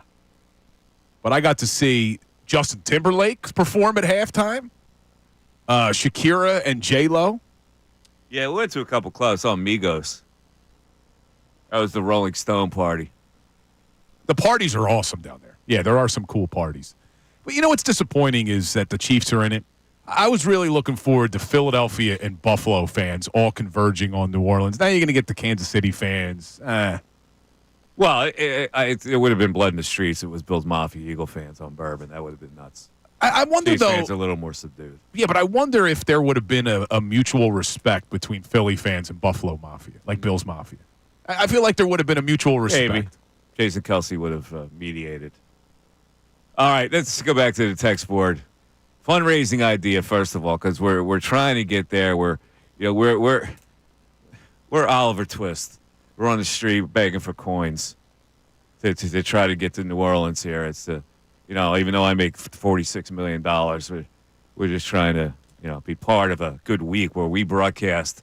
We follow the morning show broadcast with our broadcast. Would be really exciting because from 10 to 2, that's where all the activity is mostly, not from 5 to 9. But all right, let's go to the text line. JB from Pottstown suggesting with Restaurant Week, of course, coming up in Philadelphia, that everyone takes their free dinner rolls from their meals, bring them home, and then sell them. And we use the profits from selling those free dinner rolls to get ourselves to New Orleans. I love it. That's bringing us way back. That was one of the first topics we've ever disagreed on, Mike and I, way back in August, was not taking the rolls home. I think it's completely acceptable. You think this is all funny? I love the way you just think this is all funny. Wait, that was serious? That was a serious text? I'm freaking serious about getting to New Orleans. I understand that. And you're laughing about dinner rolls being sold. That was a serious text? I'm reacting to the text. I don't want that kind of frivolous nonsense. I want serious solutions. I had a serious one. You didn't like it. If we auctioned off dinner dates with Ray Dunn, I'm telling you, we would be there tomorrow. I'm in. You know how many people would come out and want to have a sit-down with Ray? Ray, you would be willing to do that for the show? For the show, of course. Strictly for the show. How do we make that happen, Mike? I'm not even paying attention to your nonsense. Dinner dates at the Hard Rock in Center City. That's right. We're taking it back. I'm trying to GoFundMe. I'm trying to Philly sports trips that you're doing an ad for. I'm trying to tweak management. Like, I'm trying to do all these things for the good of the show and the good of the people. We serve the people. We serve them best by being on the scene. All right, so text in some real ideas. Go to Charlie in Jersey. Charlie, you're on 97.5 The Fanatic. Charlie. Hello, how you doing, Mr. Hello, Missanelli? Charlie. How you doing? Salciunas. How's it going? How you doing? Good. First of all, I'm a first-time caller. I'm a long-time fan. You guys have gotten me through a lot of work days. So I appreciate you guys. Well, thank you, man. We appreciate you listening. Yeah, but I'm a young guy. I'm only 35. I've been an Eagles fan since I was 10. So we're talking 99 when McNabb got here. So I'm a young guy. I wasn't around for the 91 gangrene defense. I wasn't around for the Fog Bowl. I wasn't around for all this. But what I've seen, I have never been more proud to be a fan of this team in my life. And it seems like it's all coming full circle because you're talking about Jeffrey Lurie earlier, and he bought the team in 94. But things didn't really start cracking until about 2000 after the Pickle Juice game. And Andy Reid was the coach. And now everything's full circle, and we're facing Andy again. And I've never been more proud. Like, I'm a Jersey guy. I literally can see MetLife Stadium from my window. So you can only imagine the type of slander and all the Saquon BS and noise I've had to hear all year just to see everybody look at me and put their heads down. It's the most beautiful feeling in the world. Listen, I hear your emotion. This is what it does to this town. Something like this puts the town in a blissful period. And it's going to be a blissful period for 2 weeks until we get to the game. Now, if they lose the game, it'll be disappointing, but it won't be the end of the world. Getting there is the most important thing. Absolutely. Like I said, I've been a fan since 99. It's our fourth time here. Mm-hmm. You know, it's our fourth time here. And we got to have real conversations. Like, if we win this Super Bowl, Howie Roseman gets the gold jacket. Like, hands down. If we win this Super Bowl, Howie Roseman is a Hall of Fame GM. He's up there with the Bobby Beathers and the Tex Rams. Because you win 2 Executive of the Year awards, you win 2 Super Bowls, and you've been to 2 Super Bowls. I mean, you've been to 4 Super Bowls with 3 different coaches. Yeah, it's a good point. It's like that's so you got to really it's something that has to be discussed. Like, Howie Roseman is putting himself up there in rarefied air with how he has built these teams. No, the way it turned out has been pretty amazing. But I harken back to the days early in the season where you were saying, I don't know about his drafting of defensive players. Mike, well, coming up on remember those days when they were 2-2? Yes, and I was questioning his drafting. Coming up on the other side, I'm going to read you his first, second, and third round draft picks in the last 4 seasons. Mm-hmm. Masterclass. It has. It's like 12 guys. And we'll also play. We already played you. To me, the most important part of the game was the first play where they score, because that takes your heart right out. But the second most important play, we'll give you the play-by-play of that on the Mike Missanelli Show. Listen all day. We're gonna have fun on this show, and we want to hear you. Mike Missanelli Show continues right after this. Fanatic Sports Update. Super Bowl bound. I'm Ray Dunn with this Fanatic Sports Update. The Eagles are headed to New Orleans for Super Bowl 59 after crushing the Commanders 55-23 in the NFC Championship game in South Philadelphia yesterday. Saquon Barkley and Jalen Hurts ran for 3 touchdowns apiece. Will Shipley got one too. Why not? Hurts also turned in potentially his best performance of the season through the air, tossing for 246 yards and a touchdown. He talked post-game about playing for the wins and not for the stats. I don't play the game for stats. I don't play the game for numbers, any statistical approval from anyone else. And I understand that everyone has a preconceived notion on how they want it to look or how they expect it to look. Looked great yesterday. Hurts and the Eagles 1 win away from hoisting Lombardi Trophy. For Jalen Hurts and head coach Nick Sirianni, they become the first head coach quarterback duo in Eagles history to go to multiple Super Bowls. They'll be given a rematch of their first appearance in the Super Bowl 57 2 years ago as they played the Kansas City Chiefs in the big game. Eagles, Chiefs in New Orleans, just 2 weeks' time. This update is brought to you by Rapid Radios. Rapid Radios are instant push-to-talk walkie-talkies offering national LTE coverage for a limited time only. Go to rapidradios.com now for 60% off and free UPS shipping at code radio and get an extra 5% off. I'm Ray Dunn on the home of the 76ers and the Flyers, 97.5 The Fanatic and 97.5thefanatic.com.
56. Mike Missanelli Show. Before we get to Bill's list of Howie Roseman draftees that have made a contribution to this team, let's go to the play-by-play, which was Kevin Burkhardt and Tom Brady. To me, this was the second most important play in this whole game for the Eagles. The first being Saquon taking it to the house on carry 1. 4th and 5, and here it goes. Blitz coming. Hurts pass to one low, going deep. A.J. Brown, he's got it! There you go. Now I think he offered a wow after that one. Yeah, he does that, and he throws a wow in there every now and then. He throws the "he's got it" a lot. He's got it. Yeah, I like it though. I thought Brady was good yesterday. It's like Marv Albert, and it counts. You never heard of it. You don't I remember know Marv Albert. what I'm talking about. Is he still alive? Yes, and it counts. Ray knows it because he studies all these. Zoom off with the yes. He was a big yes guy. Give me 5 zoom offs. He teaches at Temple, the program that spawned you. Give me 5 zoom offs. Garbage into gold. The yes. He's the reason I now say thinking 3, and I think that's like a normal call. That's just a zoom off thing. Locking all windows and doors defensively. The weight room. Mouse. Short guy, a small guy in the paint. Mouse in the house. Was it a mouse in the house? Yeah. Ray did study all this. I listen. I grew up listening to Zoom Off. And now he's a big. He was my professor. He taught you? He was. He was really? my professor. Yep. Are you inclined to throw in weight room or like a zoo? The zooisms. I say thinking 3 quite a bit, and I know that's just a more note to him because I don't think any other broadcaster says it, but it was so much a part of me watching basketball growing up that it's become part of what I say. What was your favorite? Garbage into gold? Yeah. I like the garbage into gold. Probably a good one. Locking all windows and doors actually might be my favorite. That was pretty good. Locking all windows and doors is pretty good as well. We got the news at noon coming up. But Bill, before we get to the top of the hour, go down the worship list of Howie Roseman and the people that he's added to this team through the draft. It's unbelievably impressive. I mean, I'm just going to name the first 3 rounds of draft picks over the last 4 years. This past draft, Quinyon Mitchell, Cooper DeJean, Jalix Hunt. All 3 of them contributing to this team. Last year's draft, Jalen Carter, Nolan Smith, Tyler Steen, Sidney Brown. All 4 of those guys contributing. 2022, Jordan Davis, Cam Jurgens, Nakobe Dean. Well, up until Nakobe Dean got hurt, big contributors, all 3 of those guys. And then 2021, Devontae Smith, Landon Dickerson, Milton Williams. That is 100%. He's batting 1,000 in the first 3 rounds of the draft in the last 4 drafts. No surprise this team's in the Super Bowl right now. And when you're hitting on your free agent acquisitions like Saquon Barkley and Zach Bond mixed in, pretty solid, man. Pretty solid. You are listening to the Mike Missanelli Show on WPEN and WPEN HD1 Burlington, Philadelphia, a Beasley Media Group station broadcasting live from the Comcast Business Studios, powering possibilities. And ladies and gentlemen, it is noontime in the Delaware Valley. Happy lunchtime to everybody. And I know people look forward to sitting down with their lunch and listening to the news at noon. There's a whole lot going on in this world. It's time to catch up. Here's the news at noon. 97.5 The Fanatic and 97.5thefanatic.com. Ray Dunn has the news at noon today, the day after the Eagles romped over the Washington Commanders to get themselves to the Super Bowl, where they are playing Andy Reid and the Kansas City Chiefs. Ray, what do we have today? All right, different type of theme today for the news at noon, because I feel like the only thing that matters today to us here is the Eagles. I just kind of want to let people hear some of the arrows that were fired at the Birds over the last calendar year, and we could just kind of enjoy the fact that people were wrong about this team. Very nicely done. Let's see what we got. Number 1. Let's start with Nick Wright. Now, paying a running back was taboo in the NFL. You shouldn't do it. Don't pay the running backs. You can't get production out of them. His response to Saquon Barkley being paid by the Philadelphia Eagles. Philly spending this money on Saquon is such a misuse of resources. It's just so crazy. Philly fell apart last year because their defense was terrible. It was signing the most expensive running back on the market. It's just bad business. It is your friend who has a car that breaks down all the time because it needs a new transmission, and you see him and all of a sudden he has brand new rims on it. He's like, look at that. It's like, yeah, man, but it looks cool, and those are nice, and Saquon's a good player, but that's not what was killing you last year. See, Nick Wright stuck his nose in the wrong place there. but anyway, what does he say now? Has he? He's enemy of the state for the next 2 weeks. He's a big Chiefs guy. Yeah, I know he's a big Chiefs guy, but after saying something like that, and it obviously played out the opposite way, has he said anything to admit that he was totally wrong about it? No, I doubt it. I haven't seen him. I think we ought to. He also said the Eagles are going to come in third in the NFC East. Well, somebody ought to flash those two sound bites right back at him for his show, which I've never watched. But all right, number 2. All right, let's take you up to New York. WFAN. Sean Marash. Who's that? He hates Saquon Barkley. That's how he's known. Who's Sean Marash? I'll play the sounder for you. Oh, okay. Who is he? Yeah, I don't know. He hates Saquon Barkley. I don't even know who it is. All right, go ahead. The reason we know who he is because he hates Saquon Barkley. That's his big trademark. Does he have a regular time slot? What is? He's on one of the shows up there. One of them? Yeah. Yeah, he's the same guy that took a shot at Brandon Graham for crying about getting hurt, right? Wasn't that him too? I think that sounds right. Yeah.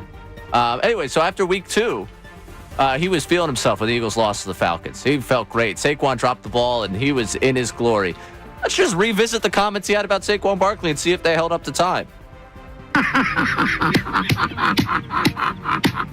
I tried to tell you, Eagle fans, you have that losing player, Saquon Barkley, with all his crap drops in crucial spots, and already in week 2, he's cost you a football game. Losing players lose games. Enjoy that. Enjoy Nick Sirianni's man. Enjoy it all, Philly. You guys suck. Saquon sucks. You lost to Kirk Cousins in prime time.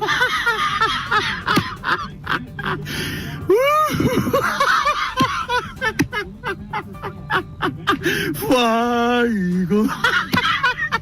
Saquon sucks. Enjoy him.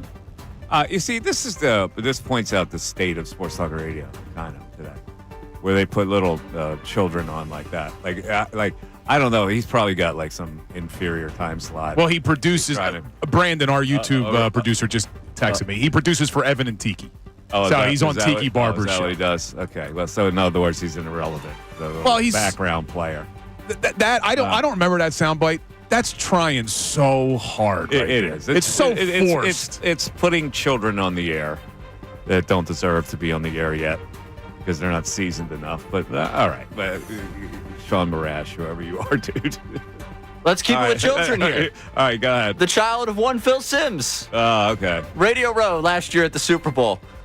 He's talking about his favorite topic, Jalen Hurts. Jalen Hurts I respect a lot about Jalen Hurts, but I think Jalen Hurts is also like the most overrated player in football. All right, that's me. I know I'm wrong. I take a lot of crap about that comment. I couldn't go any further than that one. I just won. He's the most overrated. Like, who rates him? Like, nobody was rating him this year to be overrated. What is he talking about? He's had a problem with Jalen. Well, people saying that Jalen Hurts is the top 3 quarterback in the league. Nobody's saying that. So how can he be overrated? He is where he is. He's put in. We did this all the time. He's like in the 10th spot. 8, 9, 10. He's in that area. How's that overrated? I'll tell you what. I know yesterday was only one game. That was a big game to perform that highly in, man. I'm moving Jalen up the list. He probably is going to move up, but like the premise is wrong. He's the most overrated. Nobody's overrating Jalen Hurts. In fact, most of the people underrate him. Yeah, I think most people underrate him. Yeah, I think most people underrate him. That doesn't make sense. He's the most overrated quarterback in football. Well, Sims, even after Jalen says a lot of stupid stuff. He does a lot of stupid stuff. He really does. Like, how is he an authority on anything, this dude? What's his last name? This man was a bona fide scrub. All right, Phil He Simms can't wasn't play. that much of a legend. No, but that's Simms how was an all right quarterback. It was an all right broadcast. It wasn't that much of a legend. No, but I'm sure that's how he got his opportunity. And he played in the league. But look, he's had a problem with Jalen Hurts from when he was drafted, and then even after Jalen had his MVP caliber 2022 season, he still wouldn't give him credit. There's something weird about Chris Simms and Jalen Hurts. I'm going to make it a point in my life to not pay attention to anything that guy says. That's totally irrelevant. But it makes it fun for us to be able to react to you how guys dumb can he react is. to it. I won't. okay. I mean, he's saying something dumb, guaranteed, at least twice in the next 2 weeks. It's like when you say too much dumb stuff, I'm out. Like, I don't need to, like, you're wasting my time. The Eagles, if you remove like 6 rushing touchdowns from yesterday's game, they might have been in trouble.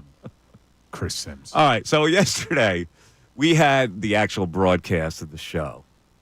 The game on our station. It was the Westwood One broadcast. I saw a tweet during the game. Who do you all have broadcasting on 97.5 The Fanatic? He's terrible. As if it was like Brendan Gunn was doing the play. Oh, not B. Gunn. Was doing the play-by-play. It was a national broadcast. It was Ian Eagle, and it was Kurt Warner. Yeah. People just try to hate.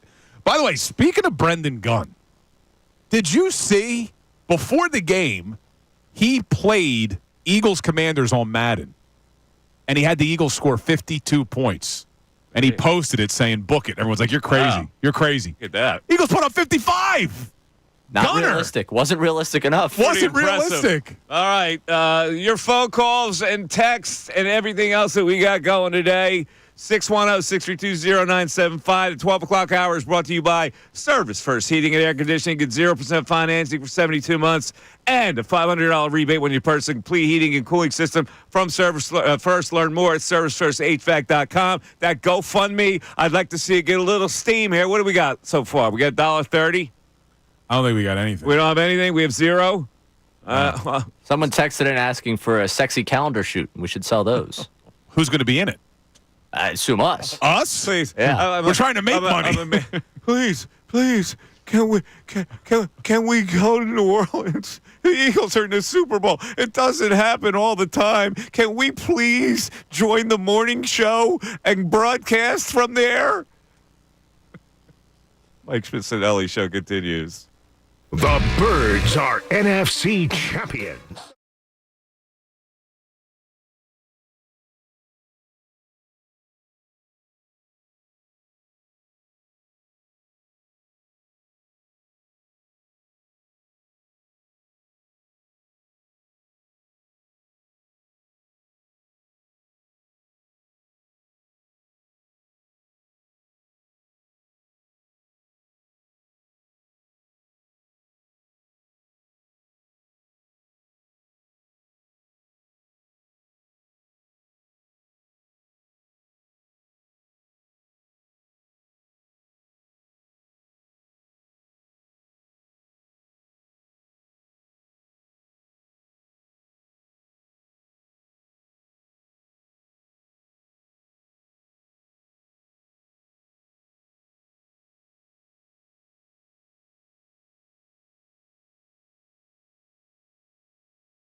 the Mike Missanelli Show on 97.5 The Fanatic.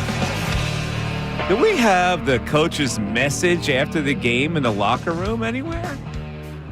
We have your boy Nick Sirianni. Have you tracked that down, Billy Boy? I don't know if the Eagles have posted it yet. I'm not sure. And maybe it was different this week because it was such a huge celebration in the. They did post it. Okay, good. We do have it. All righty. So here we go. We have made a habit of posting the man who motivates this team so well that they got to the Super Bowl this year, all the hatred that was delivered towards him, and all he did was go out there and win. And here the Eagles are in the Super Bowl for the second time under this guy that Jeffrey Lurie and Howie Roseman hired out of the blue. So let's hear the post-game speech to his team from the head coach, Nick Sirianni. Guys, awesome job. It came down to everything we talked about. Toughness, mental toughness, physical toughness, detail. Again, way to take care of it, way to come after it. We've been relentless with that. That's going to be the key next week, too. I promise you that, right? And then together, right? It took everybody. And really, that's what it's been like the whole time, right? And it took everybody. Awesome job defense, awesome job offense, way to make plays, special teams. It was awesome. Not a lot much more to say. We got some unfinished business to handle. You already know how we want it. You already know how we want it. We're going to enjoy this. This is special. We've done a lot of specials like we talked about, but one more step, right? One more step. All righty. Now, let's go to the podium where he really tried to throw roses at his quarterback, Jalen Hurts. Can we have that one, Ray, as well? Okay, here he is on the podium with the Terry Bradshaw presentation. How about our quarterback? How about our quarterback? He's a stud. He is a stud. I knew he was going to play that way. I knew it. Don't doubt him. All he does is win. Well. From early in the season where they were battling, and now he's sniffing up to his QB. What was great was the question was about the turnovers that they created, and it wasn't even about Jalen Hurts, and Nick Sirianni immediately forced to throw bouquets at him. So let's hear Jalen talk about what the process was that enabled him to play so free in this game. I believe this is where he refers to a certain harness. You get all that praise from Coach post-game on the stage, and what's it like playing for Coach Sirianni? Well, he's done a great job. I guess he let me out my straitjacket a little bit today. He let him out of his straitjacket. Was that Jalen trying to be funny? I guess. Like I don't understand. That's the funny thing that makes me chuckle. Yeah, he's been restricting me all this time, and today he let me out of the straitjacket. So I took it as I thought Jalen was being sarcastic. I don't know. I didn't know what it meant. I really didn't know what it meant. But I must have missed the part where he does say Sirianni did a great job, because I wanted him to throw praise back at the coach, since the coach went out of his way to throw praise at him, and he did. And then he followed it up with the straitjacket. Yeah, I don't know what that meant. I really don't. I'm assuming it was. I think it's a little pop at the guy. You know, knowing that. Listen, we tolerate each other. Basically, we tolerate each other. That's what it is. And that's okay. But there was you don't need to be like Belichick and Brady tolerate each other. True, and they had a lot of success. But there was some scenes that they showed on the broadcast where you saw Jalen and Nick hugging and laughing and stuff. So. Well, hopefully, what are you going to do? Not hug them? They're winning football games. I know. Hopefully, we can put all this to bed. Yeah, they're not going to hug them. Well, they were winning games last year, and they weren't getting along. What's he going to do? Shun a hug? They just ripped into a team to win the NFC title. Don't hug me. You know what That's the way it's going to go. You hug everybody. Everybody gets a hug. It doesn't matter who it is. It's like being in New Year's Eve. But see, this is why I'm gonna give some Sirianni love before the song. Well, before you do that, real quick. Is it tiring then at Christmas when he's saying goodbye? He has to go around and hug everyone? Like, how long does it take Sirianni to leave your guys' family Christmas? I'm just curious. We all sleep over. Oh, okay. Sounds good. The next morning, though, breakfast must be the longest time. But this is the little things that make Sirianni so good. He knew all of the national media and all the spotlight was about Jalen, about how Jalen's not a good enough passer. Jalen's not good enough to do this. And instead of ignoring it, he takes that opportunity on a national broadcast to say, how about our quarterback? It's those little things that go a long way. He was, Jalen was so grateful that he brought up a straitjacket. By the way, I don't know if you missed this. What? Did you hear what Sirianni did post-game towards Mike Sealski? No. He said, I don't have my kids with me, Mike. Because if you remember, Sealski wrote that. Sealski wrote the article that said he was shielding himself with his kids. Yeah. Sirianni takes an opportunity at the NFC Championship post-game. Take a little shot. You know what that is? Italian grudge holding. Oh, no doubt, man. That's what that is. No doubt. Italians can hold some grudges. Yes, they can. All right. Sealski's the shield for everyone else, I guess, because it was not just Sealski. Well, famously, Sealski was the only one that was upset about it. Everybody, and even me, who's been a supporter of Sirianni, I didn't love that he. I didn't love that he did it, but I didn't think he was shielding himself. Yeah. I just thought it was. Come on. No, I thought he misread the moment. He misread the moment. He thought we won. It's a celebration, and he didn't appreciate the fact that they didn't win that game by enough. Dude, you were right about the guy. You can let go some of these dumb defenses. He was not shielding himself. I will stand by that. He was shielding himself. You know it. I will Your not. guy won. You were right. Congrats. And you know what, Let go of Ray? And the you're dumb going to be hills. singing in a few minutes. What time are we doing it? People are asking. When's Ray singing? You know, as Bill was watching that game, he's walking around and yeah, he's got wood. And his wife goes, "That what do you got? What are you doing that for? I just delivered a baby." No, it's not for you, honey. No, the It's best not for you. Don't worry about it. The best part was watching the Gatorade fall all over Sirianni. It's not for you. That was the best part of the game. 610-632-0975. Back after this. Fanatic Sports Update. I'm supposed to do an update after that? They're going to the Super Bowl. You know they're going to the Super Bowl. We all know they're going to the Super Bowl. Unless you're living under a rock, you got no idea. Congrats. Wake up. They're going to the Super Bowl. They beat the Commanders. I'm Ray Dunn with your Fanatic Sports Update here. The Eagles are headed to New Orleans for Super Bowl 59. They crushed the Commanders, 55-23. The second half of that game wasn't even competitive.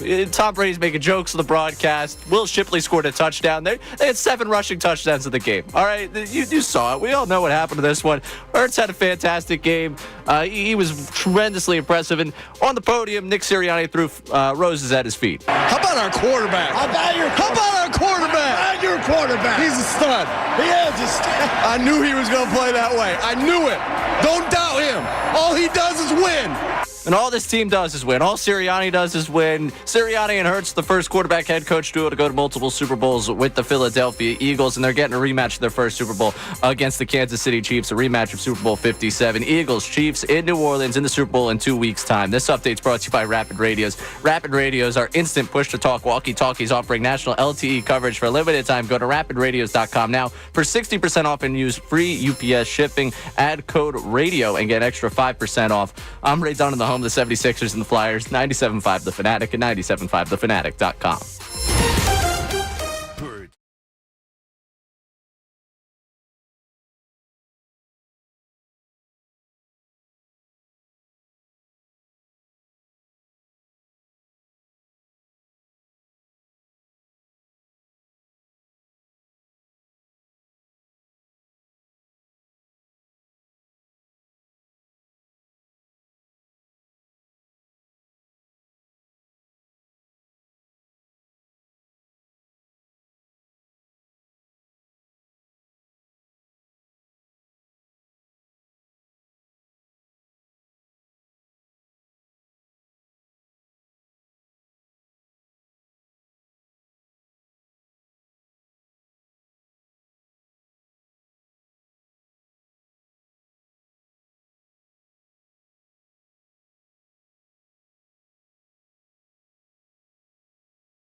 12:26. Mike Missanelli Show, 97.5 The Fanatic. I want to hear some more from Nick Sirianni. I want to hear him talk about adversity in his post-game, right? Can we do that? And then we'll get to the text board, we'll get to our calls. But I'm all nicked up today. This game is about overcoming adversity. There's going to be good plays in the game. There's going to be bad plays in the game. There's going to be good moments in a season. There's going to be bad moments in a season. And it's about overcoming and embracing the adversity, because really what we've talked about as a team is like adversity. We've all had to have adversity to be in this moment where we are right now. And so adversity is what makes you who you are. And this has been the story of, the 2023 to the 2024 Eagles. As bad as the feeling we had as how last year ended, I think it makes you who you are. These guys are hungry, and we got one more to go. Look at that. And he just laid it on thick with Jalen, not only in the trophy ceremony, not only in the locker room, but he talked about it's amazing to hear how people doubt my quarterback. It's amazing how much doubt there is sometimes. I can't quite comprehend it because, it doesn't look like people think it should look like. But the guy has been clutch. He's won a ton of football games. But you ran for this many yards. We don't care how we win. We don't care. If we rush for 300 and pass for 1 and we win, great. If we rush for 1 and pass for 300, great. Who cares? We've just continued to win. He's just continued to win. And I think the criticism is, whatever. He just wins. And I said what I said after the game, and that's kind of how I feel. And Ray, of all the quarterbacks, who would Nick take? Nick Sirianni, number 9? We've been through a lot together, right? A lot of wins, some downtimes, but that's what kind of forges relationships. And I don't want anybody else leading this team at quarterback other than him. He's a winner.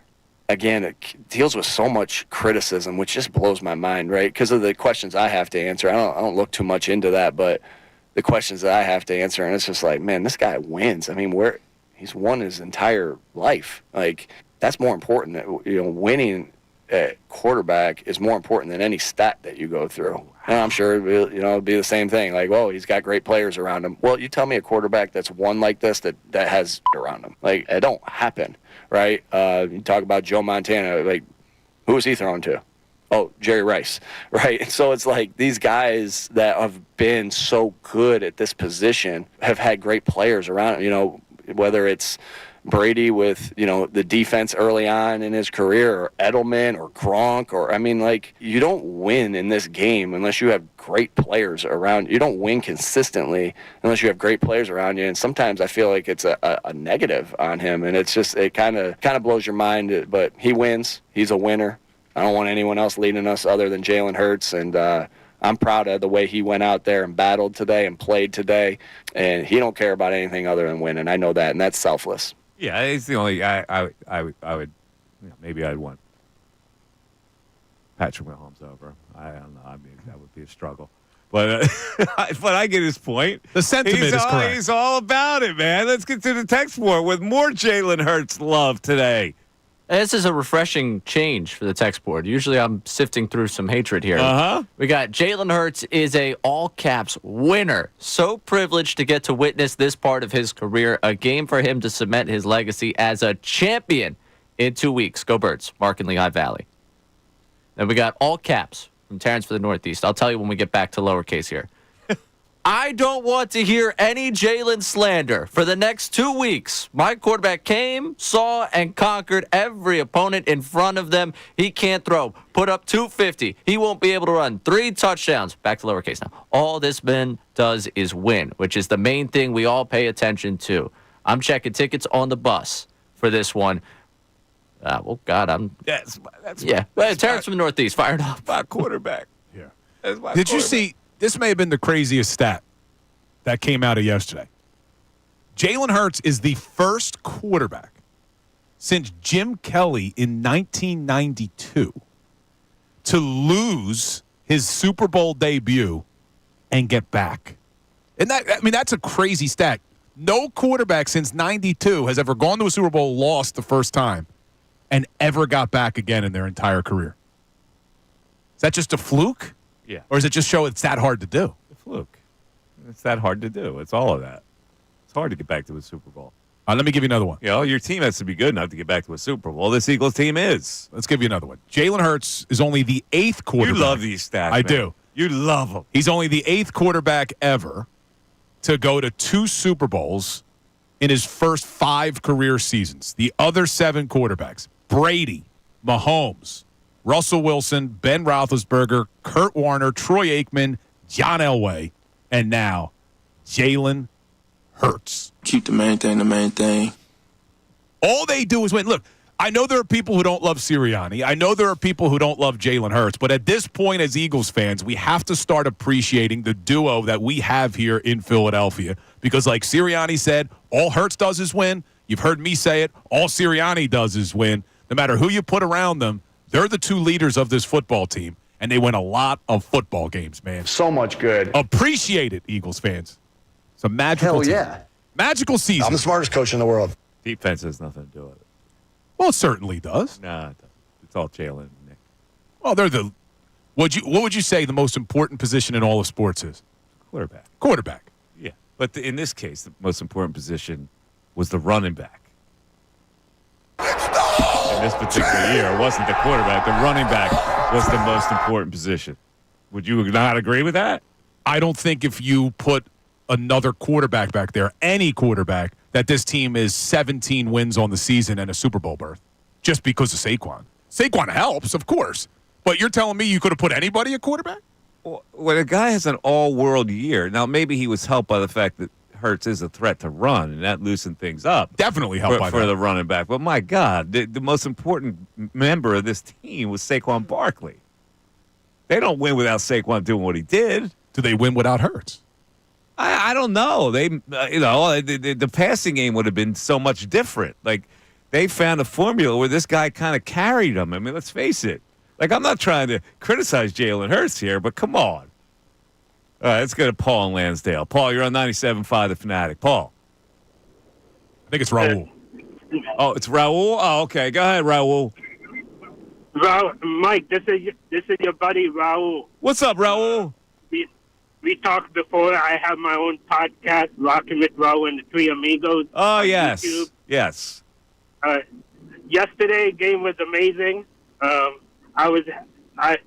Barkley was amazing. Shipley was also amazing. He had a fumble and that he had a big run and a touchdown and I think the Eagles will come out on top in 2 weeks and they'll get their revenge against Kansas City. Oh, it is a revenge game. Yeah, forget about that. It's a revenge game. You know, there's a different cast on this team, but it is that revenge angle is interesting. Listen, I took the Bills yesterday. I thought the Bills were ready to win. They're not ready to win. That team is special when it comes to winning. All right, so I don't know where I'm going to go when it comes to the Super Bowl. But that Chiefs team, it's got my respect. They win these one-score games all the time. They have what it takes to win. So I'm afraid of this game, be honest with you. Yeah. Go Eagles. E-A-G-L-E-S, Eagles. All right, Raul, you got it. Raul, little Eagles cheer. He did drop the Eagles cheer. You know, it is funny, and I see we have a text on this, but it is very reminiscent. If you follow the Eagles, you old school people, in 1980, what clinched the Super Bowl for the Eagles was a run by Wilbur Montgomery. He took it to that house early in the game, and it set that crowd on fire in very cold weather that day. And as I'm watching Saquon, I go, look at this. It's Wilbur all over again. I knew people were going to think about that. We got a texter compared it, right? Yeah, Tim from Wilmington, just with Tim from Wilmington had the Ted Lasso comparison. I want to give proper credit here. Someone had it. That was their whole text was saying that the Montgomery run was the Saquon run. It was very reminiscent of it. In 1980, the Eagles got to the Super Bowl for the first time, right? And that play sparked it as they beat the Dallas Cowboys. It's a play that'll go down in history. You guys don't know anything about it, but it'll go down in history as one of the great plays in Eagle history. He took it to the house in cold weather, beat everybody to the goal line. It was like, okay, we're off and running, and we're going to finally slay this Dallas team to get to the Super Bowl. And the Super Bowl was where that year? New Orleans. Oh, well, they lost, so let's not compare too much. Well, yeah. But talking about comparing former running backs, 2 years ago when the Eagles had to face the Chiefs in the Super Bowl, the number 26 who played running back for the Eagles that year, Miles Sanders, you remember he fumbled the first carry out of bounds and then ends up only having 7 carries for 16 yards at 2.3 yards per carry. I think things are going to be a little bit different this year, Mike. A little bit different with Saquon. So carrying. ironic, the Miles Sanders, Saquon Barkley connection, isn't it? Yeah. Penn State, Sanders backed them up all those years. Frank in Philly, you're on 97.5 The Fanatic. You know what, Frank? You hold on a second because we got Bill doing an ad. Bill, again, you got to add in your ad. You have to find a way for Philly sports trips to get us to New Orleans. Bill, it's your responsibility. Oh, it's all on me. The Mike Missanelli Show. Listen up for Bill. Andrew DeCecco. You see the maturation of it.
Mike Missanelli Show, 97.5, The Fanatic.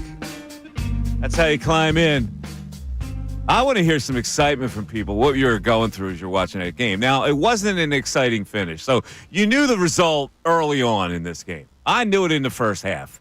I could see the way this was going. There was no way, and we said it all week, there's no way the Commanders are ready for this kind of a spot. And the Eagles just demolished them.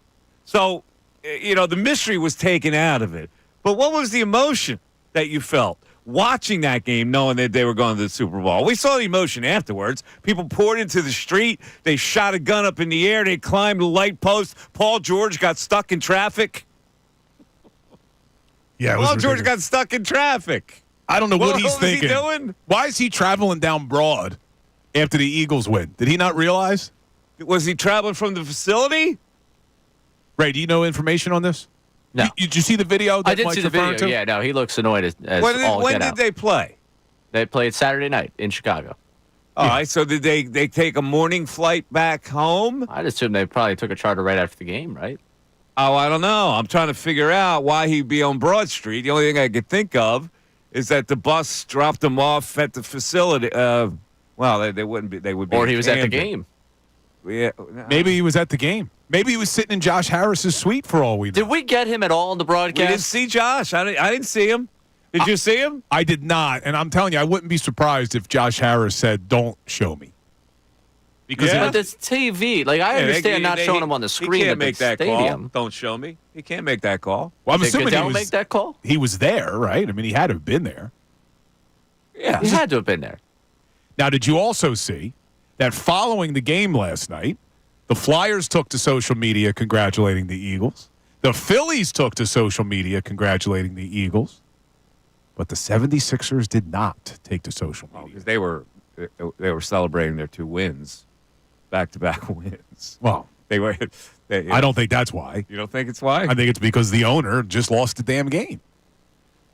But that's the problem. This is why, Jeffrey Lurie, if you're listening, you can't buy the damn Celtics, man. You know what actually would be nice? Why doesn't Jeffrey Lurie buy the Sixers from Josh Harris and let Josh Harris buy the Celtics? Now we may be on to something. I'd be okay with Lurie owning 2 teams here in the city. Josh Harris going to get a new building, man. He's not selling now. Make it all part. Jeffrey Lurie just own everything down in South Philly. He's probably carrying sway over Comcast. Wait, where's Harris from? He's from the D.C. area. Yes, that's why he's a Commanders fan and an owner. So you can't fault him. That was his squad. It wasn't like he was buying up, that team because he felt like buying a football team. He had a connection to the Commanders. He did. And, Lurie originally, didn't he want New England? He was a wrestler. Who? Josh Harris. Was he? Yeah. Where? Penn State? But I'm glad you brought up Penn State. Because Friday night, I'm bouncing around, right? And I see the Big Ten Network has Penn State at Rutgers wrestling. Penn State won, right? And I go, Penn State has won 68 matches in a row. Were you aware of that? I'm not a big wrestling guy, but I watched that. That team is so dominant that it's almost entertaining to watch it. Like, they're so good, it's hard to believe. They win every match. Actually, Rutgers wins the first match of the whole thing, and then they got swept down the line. Thank God Penn State has wrestling and women's volleyball. Because outside of that, Ray, I don't think they're going to win a national championship. See, now you're not really acknowledging the true greatness. 68 matches in a row, and they are coached by a guy who never lost a match ever in his career. He had an Olympic gold medal. He won over 100 straight matches at Iowa State. Bill Goldberg?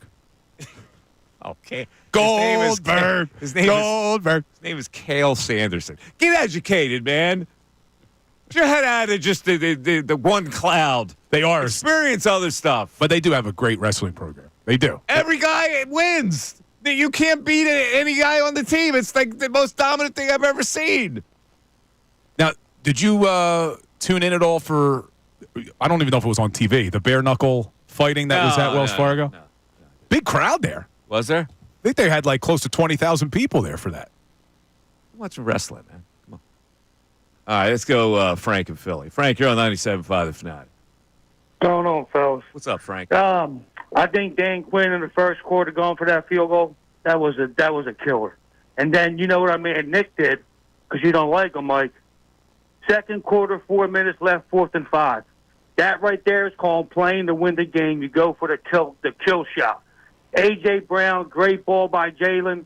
Second half, that right there was the game setter. That's why we won. That changed the whole momentum, flipped everything. Well, I told you it was the second biggest play of the game. That was that great coach Nick over there. That was a great coach Nick. So you're telling me you would have kicked a field goal there? You wouldn't have got points on the board? You're talking about their first drive? No, man. Washington's first drive? You can't be balls to the wall all drive then kick a field goal. I don't know. I think you got to get balls to the wall. You got to get points out of that drive. You can't not get points out. See, I'm with you, Frank. Once you went for it on 4th down twice and you get down there, I thought once they kicked that field goal, you got 18-play drive. You went for it on 4th down twice, and you only got 3 points out of it. I tweeted it out right away and said, that's a positive for the Eagles. That whole offense. Yep. That deflated that whole offense right there. Yeah, I'm with you on that. Birds. We're going to beat the Chiefs, too. 31-17. Book it. 31-17, Frank says. I love it. But yeah, Mike, I thought, don't know. I think I thought it was a bad message from Quinn. First drive of the game, you got to get points on the board. I think I didn't have a problem with him kicking 3. Well, then see, here's where it doesn't make sense because they had a 4th and 2 from the 28, and they went for it. That would have been a 45-yard field goal. In retrospect, if you got Jaden Daniels, you put the ball in his hands to convert, and that's what they did on that 4th and 2, by the way. And in the 4th and 6, they threw to Ertz. Yeah, but then on the 4th and 3 from the 16, I think you got to go for it. You're telling your team you're now scared to convert this one, but you weren't scared to convert the other. And I've got a mobile quarterback, and I would go, I'd put the ball in his hands and let him roll and decide for himself. But yeah, you're right. But on the other hand, if you don't make it, it's a really a kick in the groin that you didn't get points out of that drive after how long it was. Yeah, no, I understood that, but I just felt like Washington, your defense is suspect. You gave up 500 yards to Detroit. The Eagles were going to have their way with you defensively. They were going to be able to run all over you. They were going to be able to move the football. I think Quinn had to stay aggressive there. But now you said that the 4th and 5 call, the throw from Jalen to A.J. was the second most important play of the game. I can't remember now. What did you say was the most important play? The first play of the game. The 60-yard touchdown from Saquon. That takes your heart out. You're just going to go, we got to stop Saquon. We got to stop Saquon.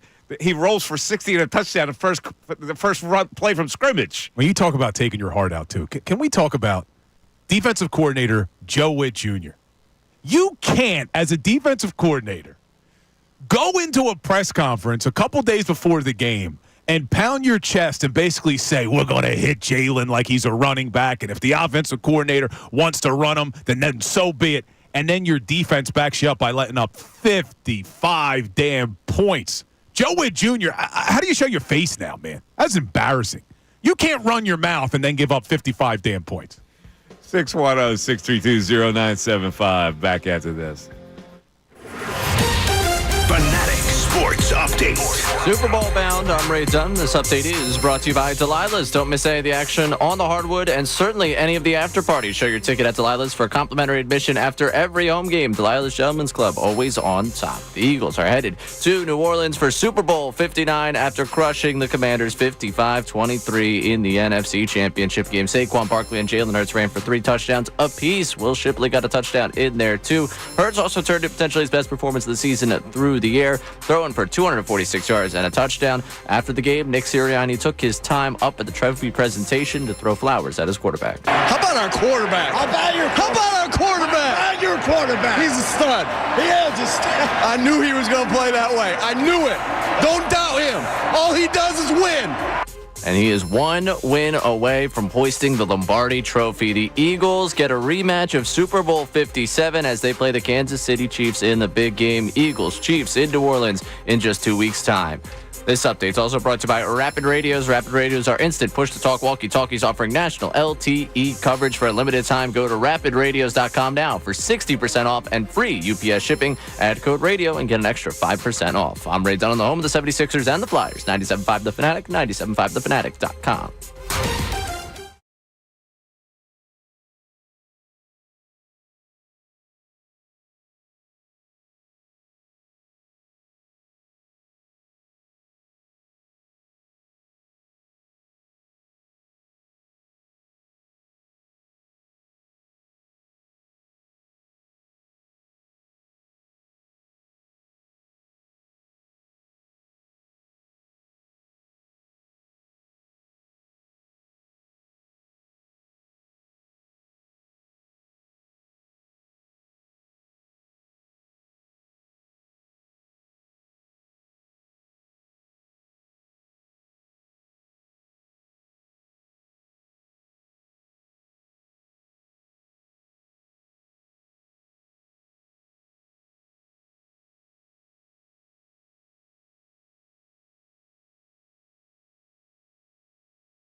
12:56. Mike Missanelli Show, 97.5.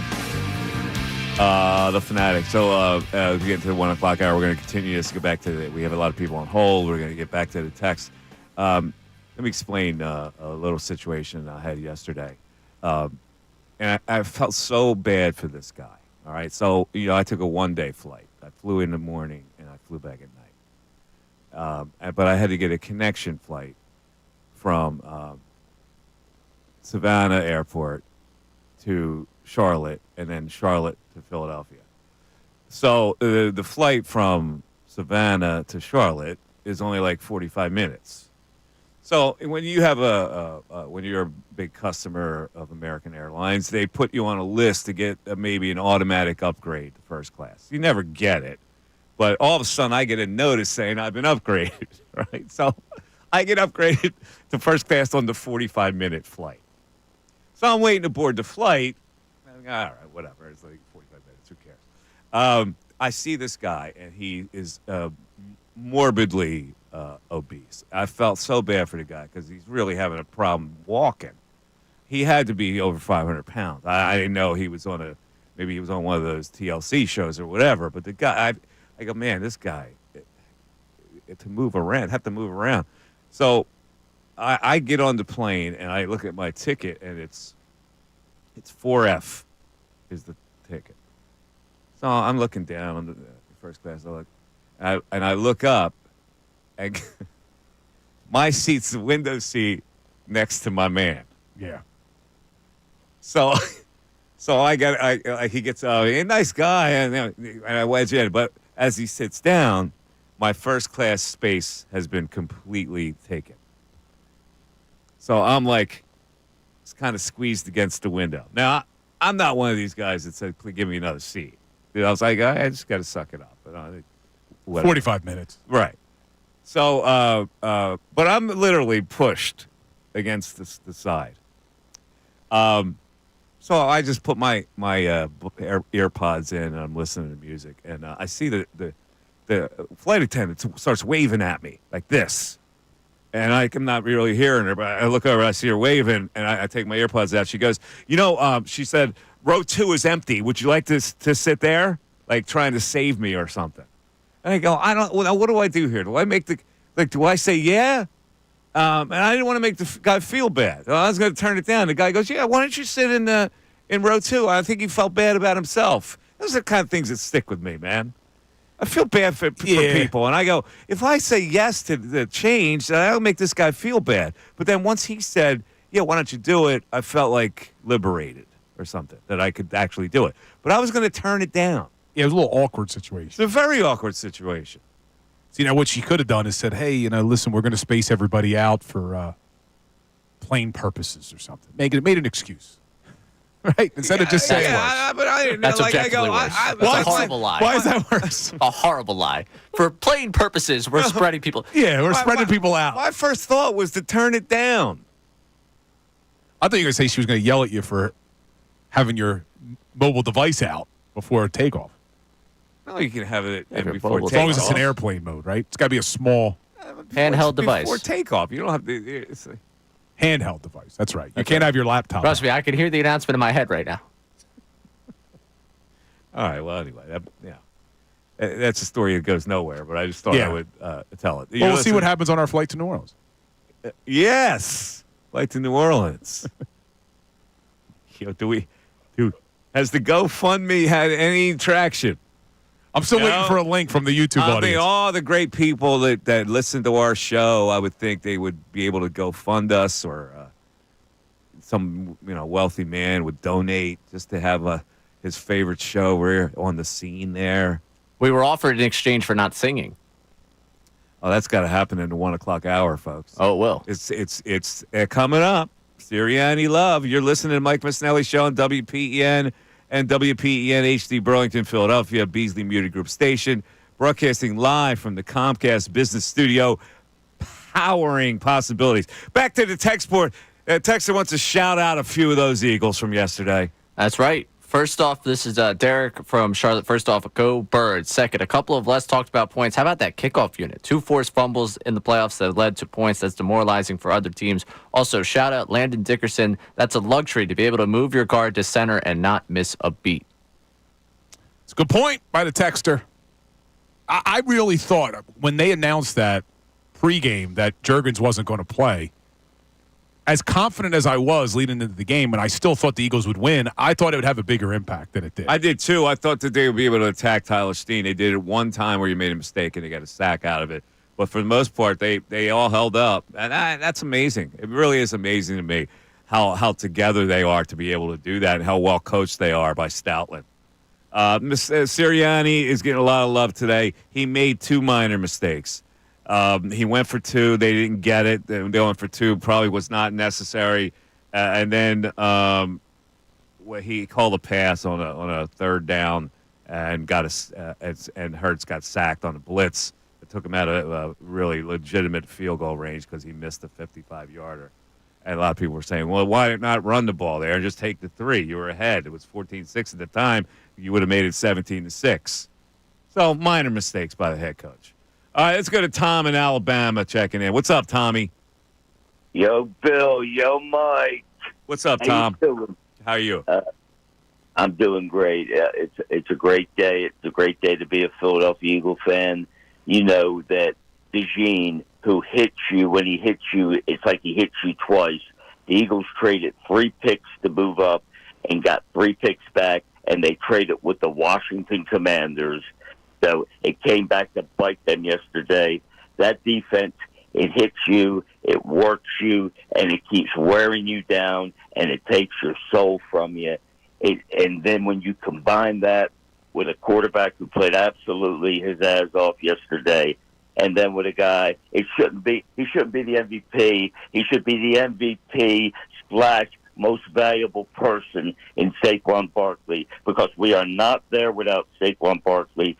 And Howie Roseman was smart enough to take a step back and look what John Lynch, the GM for the San Francisco 49ers, did in trading a 2nd, 3rd, 4th, as well as a 5th-round pick to obtain Christian McCaffrey to get them back to the Super Bowl, which they failed the year before when they lost to the Eagles. He saw the blueprint, Howie Roseman, and he did something that he not only doesn't, he paid a running back, and he paid the right one. Well, Tommy, I can't refute anything you just said, bro.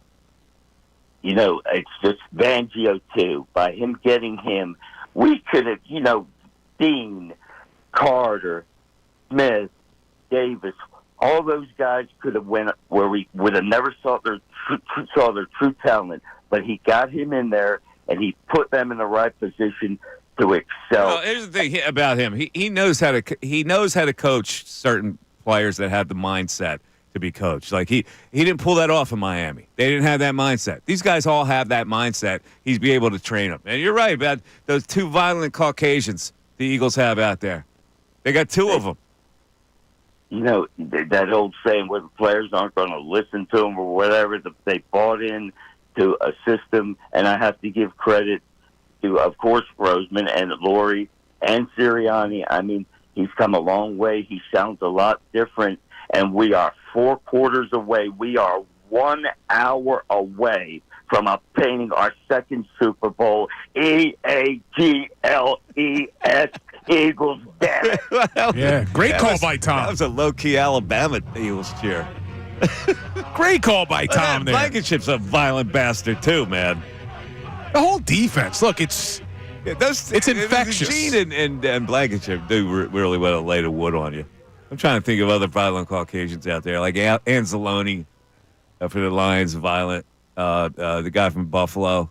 Well, you got the linebacker from Buffalo. T.J. Watt from Pittsburgh. Well, I'm talking about linebackers. Linebackers and safeties and stuff. Linebackers and safeties, guys that can move and will really stick you. Well, there's no other Caucasian corners that play, I don't think. No. Other than Cooper. Safeties, nickel guys, that's what DeJean and Blankenship are. But the best part about DeJean, it was the Commanders who traded with the Eagles so they could move up and get him. And if you remember, I don't know if you saw the video, when the Saints jumped the Commanders, Roseman and Laurie thought that's it. That's it. They moved up to get Cooper DeJean. They said it's over. And then they announced, I forget who the Saints drafted. Howie couldn't get to the phone quick enough to make that trade happen with the Commanders. Thank you, Washington. Thank you, Josh Harris. C.J. Gardner-Johnson played well yesterday. Blankenship was really an underrated find. When you think about it. Undrafted. Yeah, that's amazing That's the what thing. he turned into for them. When I went through all the draft picks in the last few years, Reed Blankenship's not on there because he's undrafted draft pick that stepped in. Howie Roseman, everything he has turned or has touched has turned to gold. He's got that Midas touch, right? Remember you didn't know Right now Midas? he does. That's for damn sure. Remember Ray didn't know Midas? Yeah, he didn't know for Midas general knowledge. Turned the Hey, why are they the Astros? Because that's where the space headquarters are, dude. Come on now. Everybody knows that, Ray. You want me to give you your flowers today, and you treat me like this. Ray's always got that in his pocket when he wants to be malicious towards you. Yeah, the Astros. He's got the Astros thing. 610-632-0975. I got to be honest with you. It's a rather subdued day. I know people are feeling good about it, but I thought that it would be craziness. Like, I thought it would be climbing a light post enthusiasm today. Well, but people are probably For this still whole waking thing. up after partying. Maybe. Mike Missanelli Show continues. Tyrone Johnson, Ricky Vitale.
111. Mike Missanelli Show. 97.5, The Fanatic. What a day, man. What a day. I think I need to hear some exciting sound here. Bill, pick a play. What play other than the Saquon Barkley touchdown and the 4th and 5 throw to A.J. Brown stuck out for you? Let's get one of those turnovers that the defense created. A turnover that the defense created. How about if we go with the McNicholas fumble on the kickoff? Can we do that in the second quarter, Ray? Here's McNichols. Just barely close. The ball is out. Philadelphia, did they get on it? They did.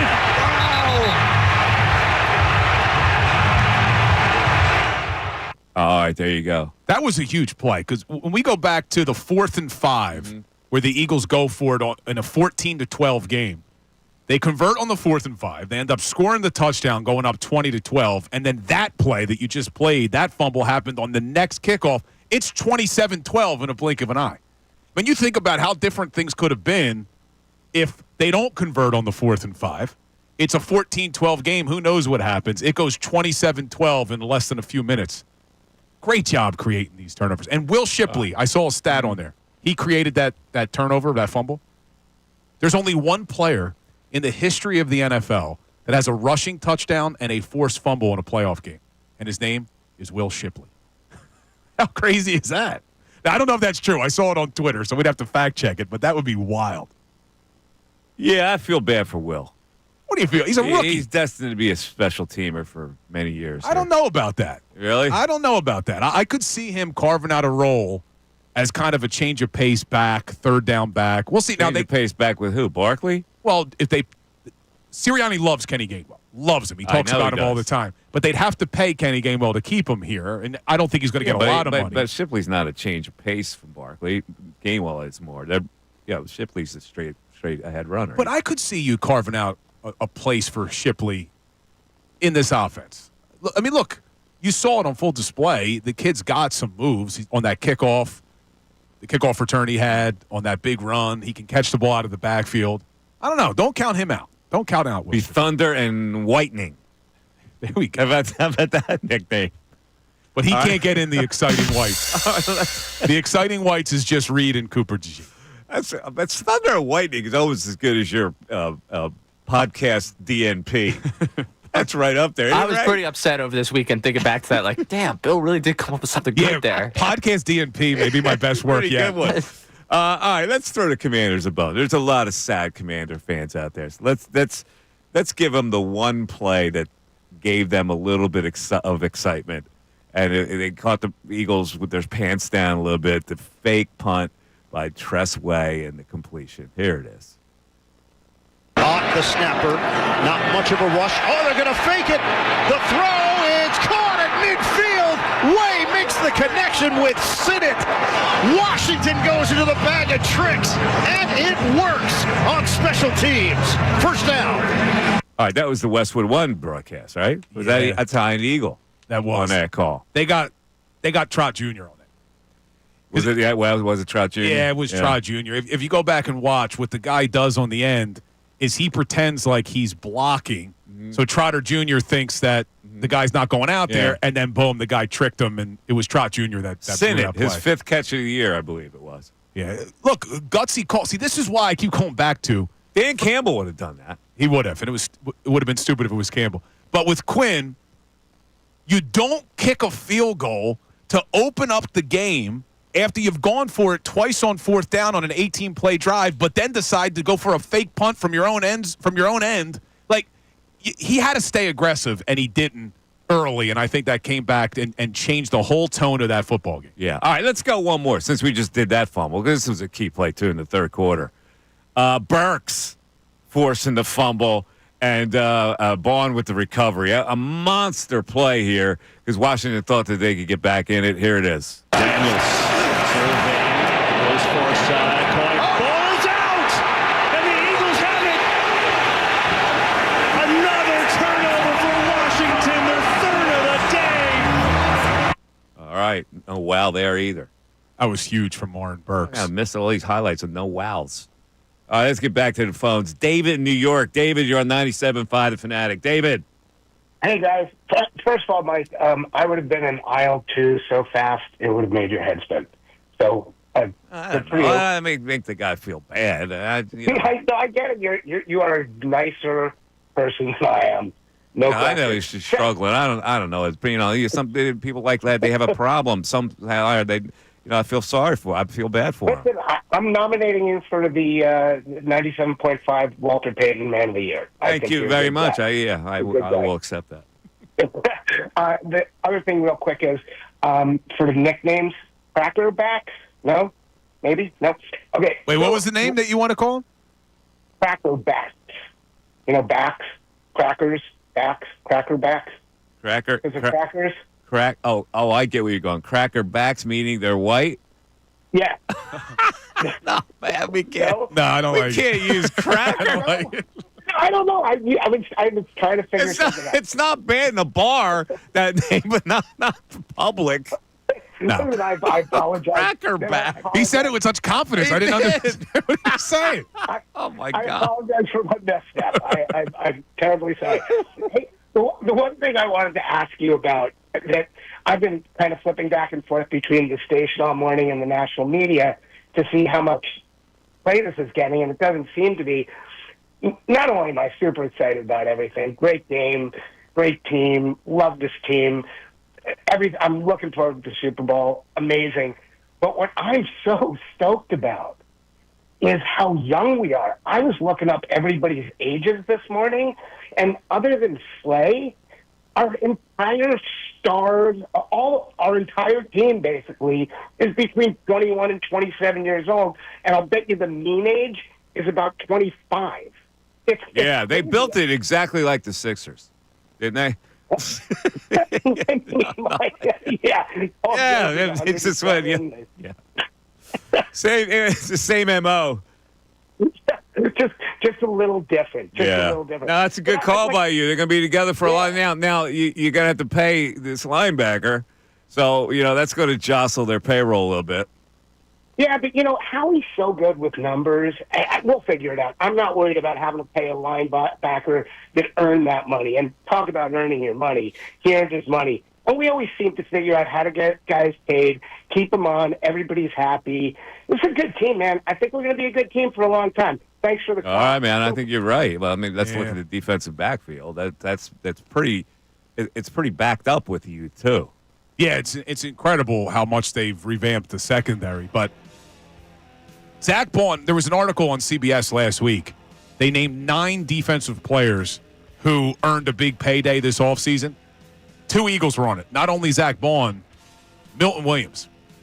I was shocked that the Eagles did not extend him in the offseason. I think maybe that was a decision by Milton Williams, knowing he may earn a big payday, and he did. I mean, you've seen Milton Williams grow every single week.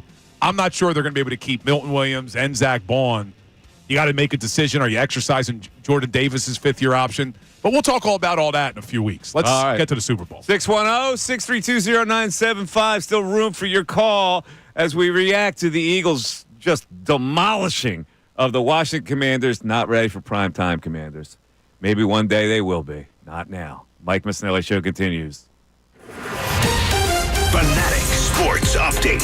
Super Bowl bound. I'm Ray Dunn, and this update is brought to you by Bet Parks. Join Seth Joyner and D-Gun for the Bet Parks pre- and post-game shows live at Parks Casino for every Birds game. Must be 21. Gambling problem, 1-800-GAMBLER. The Eagles are headed to New Orleans for Super Bowl 59 after trouncing the Commanders 55-23 in the NFC Championship game. Saquon Barkley and Jalen Hurts ran for 3 touchdowns apiece. Hurts turned in potentially his best performance of the season through the air, tossing for 246 yards and a touchdown. He talked post-game about caring just about wins. I don't play the game for stats. I don't play the game for numbers, any statistical approval from anyone else. And I understand that everyone has a preconceived notion on how they want it to look or how they expect it to look.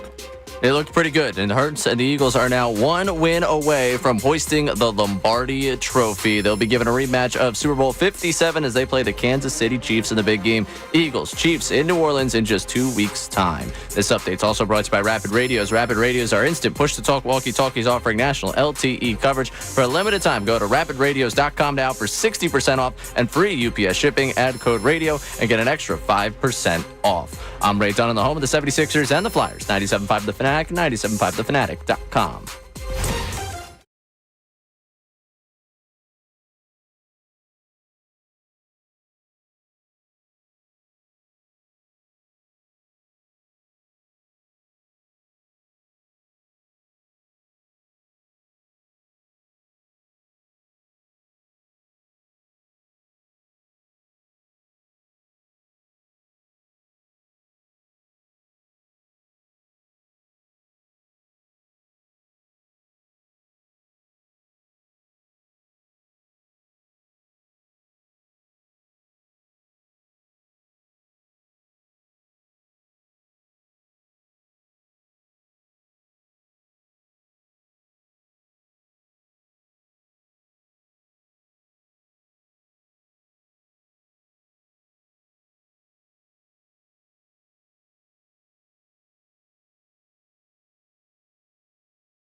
All right, it's 126. Mike Missanelli Show. I believe it is time. It is, ladies and gentlemen, boys and girls, you've been waiting for this. You've even added a new verse, I believe. I got a couple verses added. Couple verses. All right, the people have been waiting for it all day. But wait, before you play it, let's remind everybody. So I started singing this weeks and weeks and weeks ago. You and Ray agreed that if they win the NFC Championship, that you would join in. Now, Mike's been joining in a little bit. He's been feeling the Sirianni love. I have. Ray has refused to join in. Ray has refused. It's out of character for Ray. But he will be joining in today, is my understanding. Ray? You joining in, Ray? I said I would do it. I'm going to do it. Oh, all right. I'm sorry to your ears in advance. Okay. What part are you gonna? How are you gonna do this? That's a great question, Bill. You're kind of the leader of this. This is your thing. Are you adding in here? Like this is just free flow? I mean, I'm not adding a verse. No, I'm going chorus strictly. So if you want to kick us off, Bill. Okay. So you're going to go, Sirianni love. You're going to do that? I think that would be the way to do it, Ray. I think you should start it off with a little Sirianni love. Then we'll both do it, Ray. We'll both go, Sirianni love. Right? I love it, man. It's time. We've been waiting all day for this. Ready to go? All right. Let's do it. Go.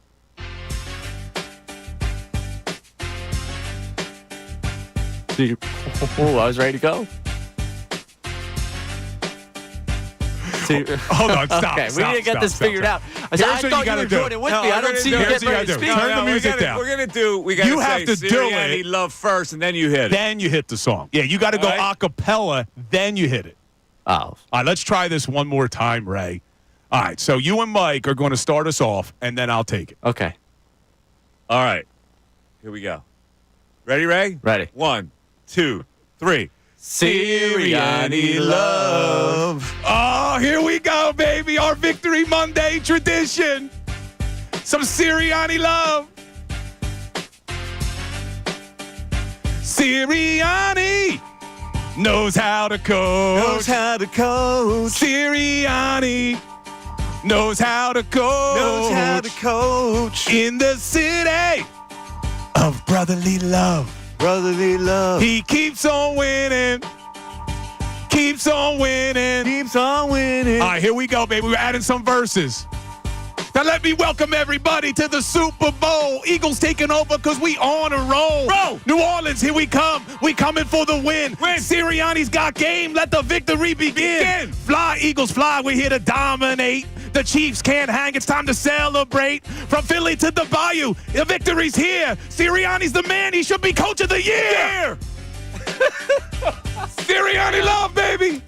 We've been saying it all year. Oh, man. Mic drop. All right. We out. Ready, one more encore. Ready? 3, 2, 1. Sirianni love. Oh, man. I'll tell you what. I don't like to pat myself on the back very often. But to be right about this, about bringing Sirianni back, and all he does is leads this team to 17 damn wins and an appearance in the Super Bowl. Feels good, Ray. Feels real good. Yeah, it really does. So much good. Oh, man. Oh, okay. Well, that's what everyone was waiting for. That's right. Enjoy your Monday, folks. Well, let's hope. Let's hope we get one more Sirianni love in this, because it would be Monday, February 10th, as Super Bowl champions. That's the only way you get another one. Wait, are Eagles fans now rooting for the Eagles to lose, potentially? I mean, judging by our text line offering to pay for us to go to the Super Bowl in exchange for us not singing it, there might be some people rooting against the Eagles. I don't know. I think he added a couple good verses there. Had it not been rapped by Bill, I actually might not have minded it. That was pretty good. Hey, if we couldn't get a sponsor to send us to New Orleans before, just play that for him, That's baby. what we have to write the album. We got to get the album out there. The album sales will get us the Super Bowl. Oh, man. Thank God my wife's at the doctor. She probably didn't hear it. Bill White Thought Colarulo. Tom in Northeast Philly. You're on 97.5 The Fanatic. Tommy. Hey, what's up? How you doing? What's going on, man? How you doing? I'm great. I'm going to start this off with, I don't see any Grammys in your future, Bill, so stick with the day job. Number two, I used to think Kevin Garnett was dumb for hating Ray Allen for going to the Heat, but watching Zach Ertz yesterday, I kind of understand it. And I don't know why. Every time he caught the ball, I just got a little bit angrier. Listen, he played his heart out yesterday, but he was pretty much finished here. No, I get that. I knew it was time to move on, but still, when you're watching a guy that, who's a Super Bowl hero and, like, he's kind of cutting you up a little bit, you're just kind of like, you know what, I don't think I like you as much as I used to, but I still love him for winning up. Yeah, well, he was emotional. There was that scene in the tunnel where Fletcher Cox called him over and embraced him for a long period of time. Yeah. He did play hard, though, man. He was their best player. He played hard all year, so... my second thing is, I'm 40, my nephew's 9, and I was looking at him yesterday. I was like, you've already seen them win 3, I was like, you already seen them win a Super Bowl, and now you've seen them 2 more times since then. I was like, I had to wait 20 years to watch them lose one, and another 13. Yeah, it's unbelievable when you think about it. And we're winning. I was so happy the Chiefs won because just like when we played the Patriots, I want that revenge. I want that vengeance. Like I want. I think it's a more interesting game, that's for sure, than if they would have played the Bills. The Bills would have been cool, but it's nice to be. Yeah, but you know what? The Bills aren't as good as the Chiefs. It's as simple as that. They're not. They're a little short of what the Chiefs do. It'll be cool if it's the Eagles that prevent the Chiefs from setting history with 3 straight. That would be nice. The crazy part is you know who's trying to get another ring? Carson Wentz is the backup on the Chiefs. There's a chance this guy could get another ring without playing a snap in the playoffs. And he'd introduce himself as 2-time Super Bowl champion Carson Wentz. Well, that actually matters to you. Nah, you thought of him in this whole situation? Well, it matters to me. It's floating on Twitter. Matters to you? I want him to lose. It's floating on Twitter. He's like the Ben Simmons of football for Philadelphia. I just want to see him lose. They have a parallel. By the way, speaking, there's a great. I was watching this Julius Erving documentary on NBA TV.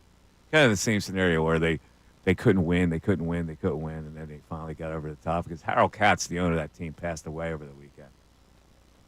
Yeah, I think I missed that. Harold Katz is the guy that made the deal to get Moses here to push them over the top, and we had a parallel earlier how Saquon pushed him over the top. Man, it's I just, as magical as this season is, talking about Saquon pushing him over the top. Like, you heard Saquon say it, you heard Sirianni say it, you heard Jeffrey Lurie say it. Like, they got to win, man. They got to win on Super Bowl Sunday.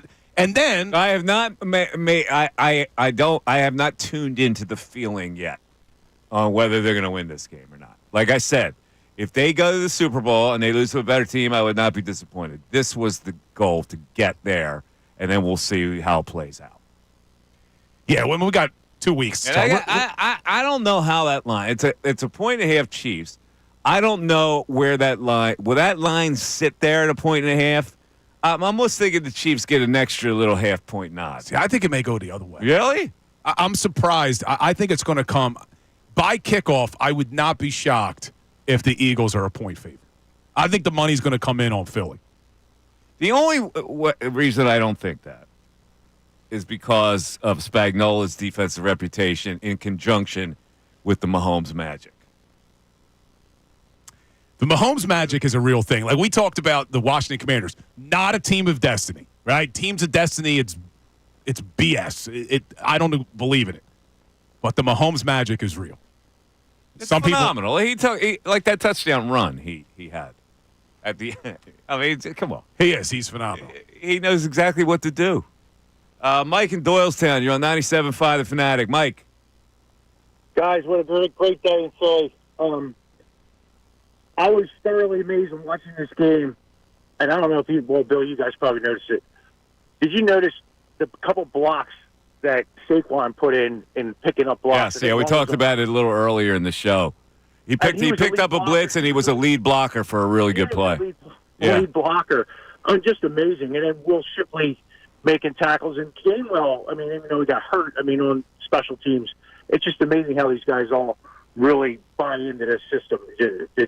Saquon with those blocks are just crushing. I think one was on Lenovo, and and Bobby Wagner, it's just not just he picked him up and No, you're absolutely right. Yeah, Saquon is 235 and he can squat like 1,000 pounds. He's a strong enough guy to do it. It's the willingness to do it. Now, that guy is a football player. His instincts are all about success in football, no matter what he does. Whether he's catching it in the backfield, whether he's running it, whether he's a lead blocker, whether he's picking up a blitz. I agree. I think these guys are going to win it. I think it's time. I don't know if Mahomes has seen a defense like ours, and these guys are hungry. I just don't. He's never faced a defense, our front line. It doesn't matter what defense that guy faces, though. Yeah, well, I know. He seems to make a play, almost like when you have him defended is when he hurts you the most. Yeah, but I did. Our secondary is just so good. I just don't see. I mean, Kelsey's the only one you got to worry about, but can Kelsey and Mahomes win a game? Maybe they could. I don't know. I think we're not much Kelsey better. wasn't. I wasn't impressed with the Bills. Kelsey wasn't his main target yesterday, and they still managed to move the football. Right. So I don't know. The guy's got something that I can't put into words. Yeah, it's not just about the weapons. It's Mahomes, and then it's Andy Reid's ability to scheme people open. And it really doesn't matter who it is. That's the thing that Mahomes has proven all these years. Like when he breaks down and gets out and makes a play and he throws a sidearm, you don't need to have like a premier guy. He'll make the play to you. Well, Smith-Schuster yesterday.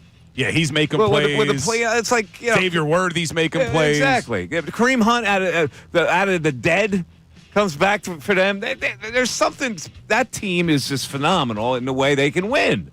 And it scares me a little bit. All right? That's not a team that's going to fall to pieces like the Commanders did. 610-632-0975. Mike Missanelli Show continues.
Mike Missanelli Show coming in the home stretch.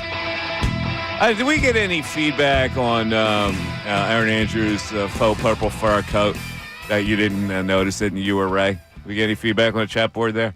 Nothing on the YouTube chat. I only had someone on Twitter tell me they didn't notice it either. Really? I see. I'm an Aaron Andrews fan, and I always look at what people are wearing, whether it's on TV. I mean, that's why they're on TV. You notice what they're wearing. So I noticed right away she was wearing. I'm a fan. Although she got mad at me. I had her on the air years ago, and she wore this really loud print dress, sleeveless dress in the dugout. I think it may have been the All-Star game. And you called her out? She didn't like it? Yeah, she didn't like it at all. Really? Oh, yeah. Did not like it at all. What did you say? I thought it was maybe just a little overdone for the situation. And you told her that on the air? I asked her what was her thought process. Wait, they don't pick their own outfits, do they? Yeah, of course they do. They don't have like help. No, There's not a wardrobe. She's fashionable. She's probably got a wardrobe like crazy. Women that are on TV, man, they spare no expense for a wardrobe. I like guys on TV, same way. I like Brady's little three-piece yesterday. It was a beautiful look. Yeah, I like that. That was a nice look with the black tie. Yes, I thought Brady looked good yesterday. Speaking of Brady, early on in the broadcast, a little troll job by Burkhart with Nick Foles, and here's what Brady had to say. This was good. Nick Foles in the building, Super Bowl MVP, and led to that Super Bowl win. Who did he play that game? Do you know he played that game? I love you. Nick, I don't hate you.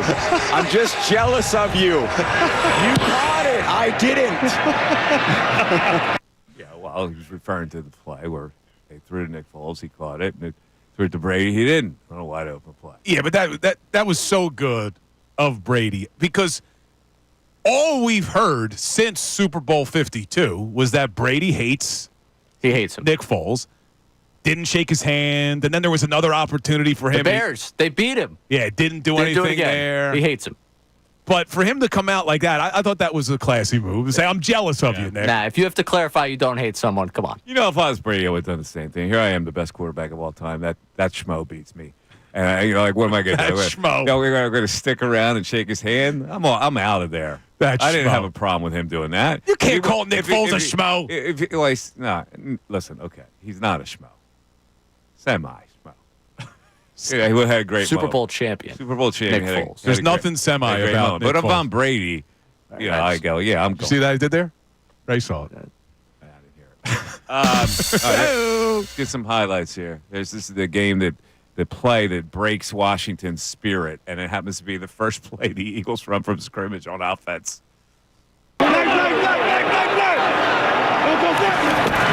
Here's Barkley, a little shovel, looking for an edge, gets it, Saquon Barkley, first down, Barkley, Saquon, touchdown.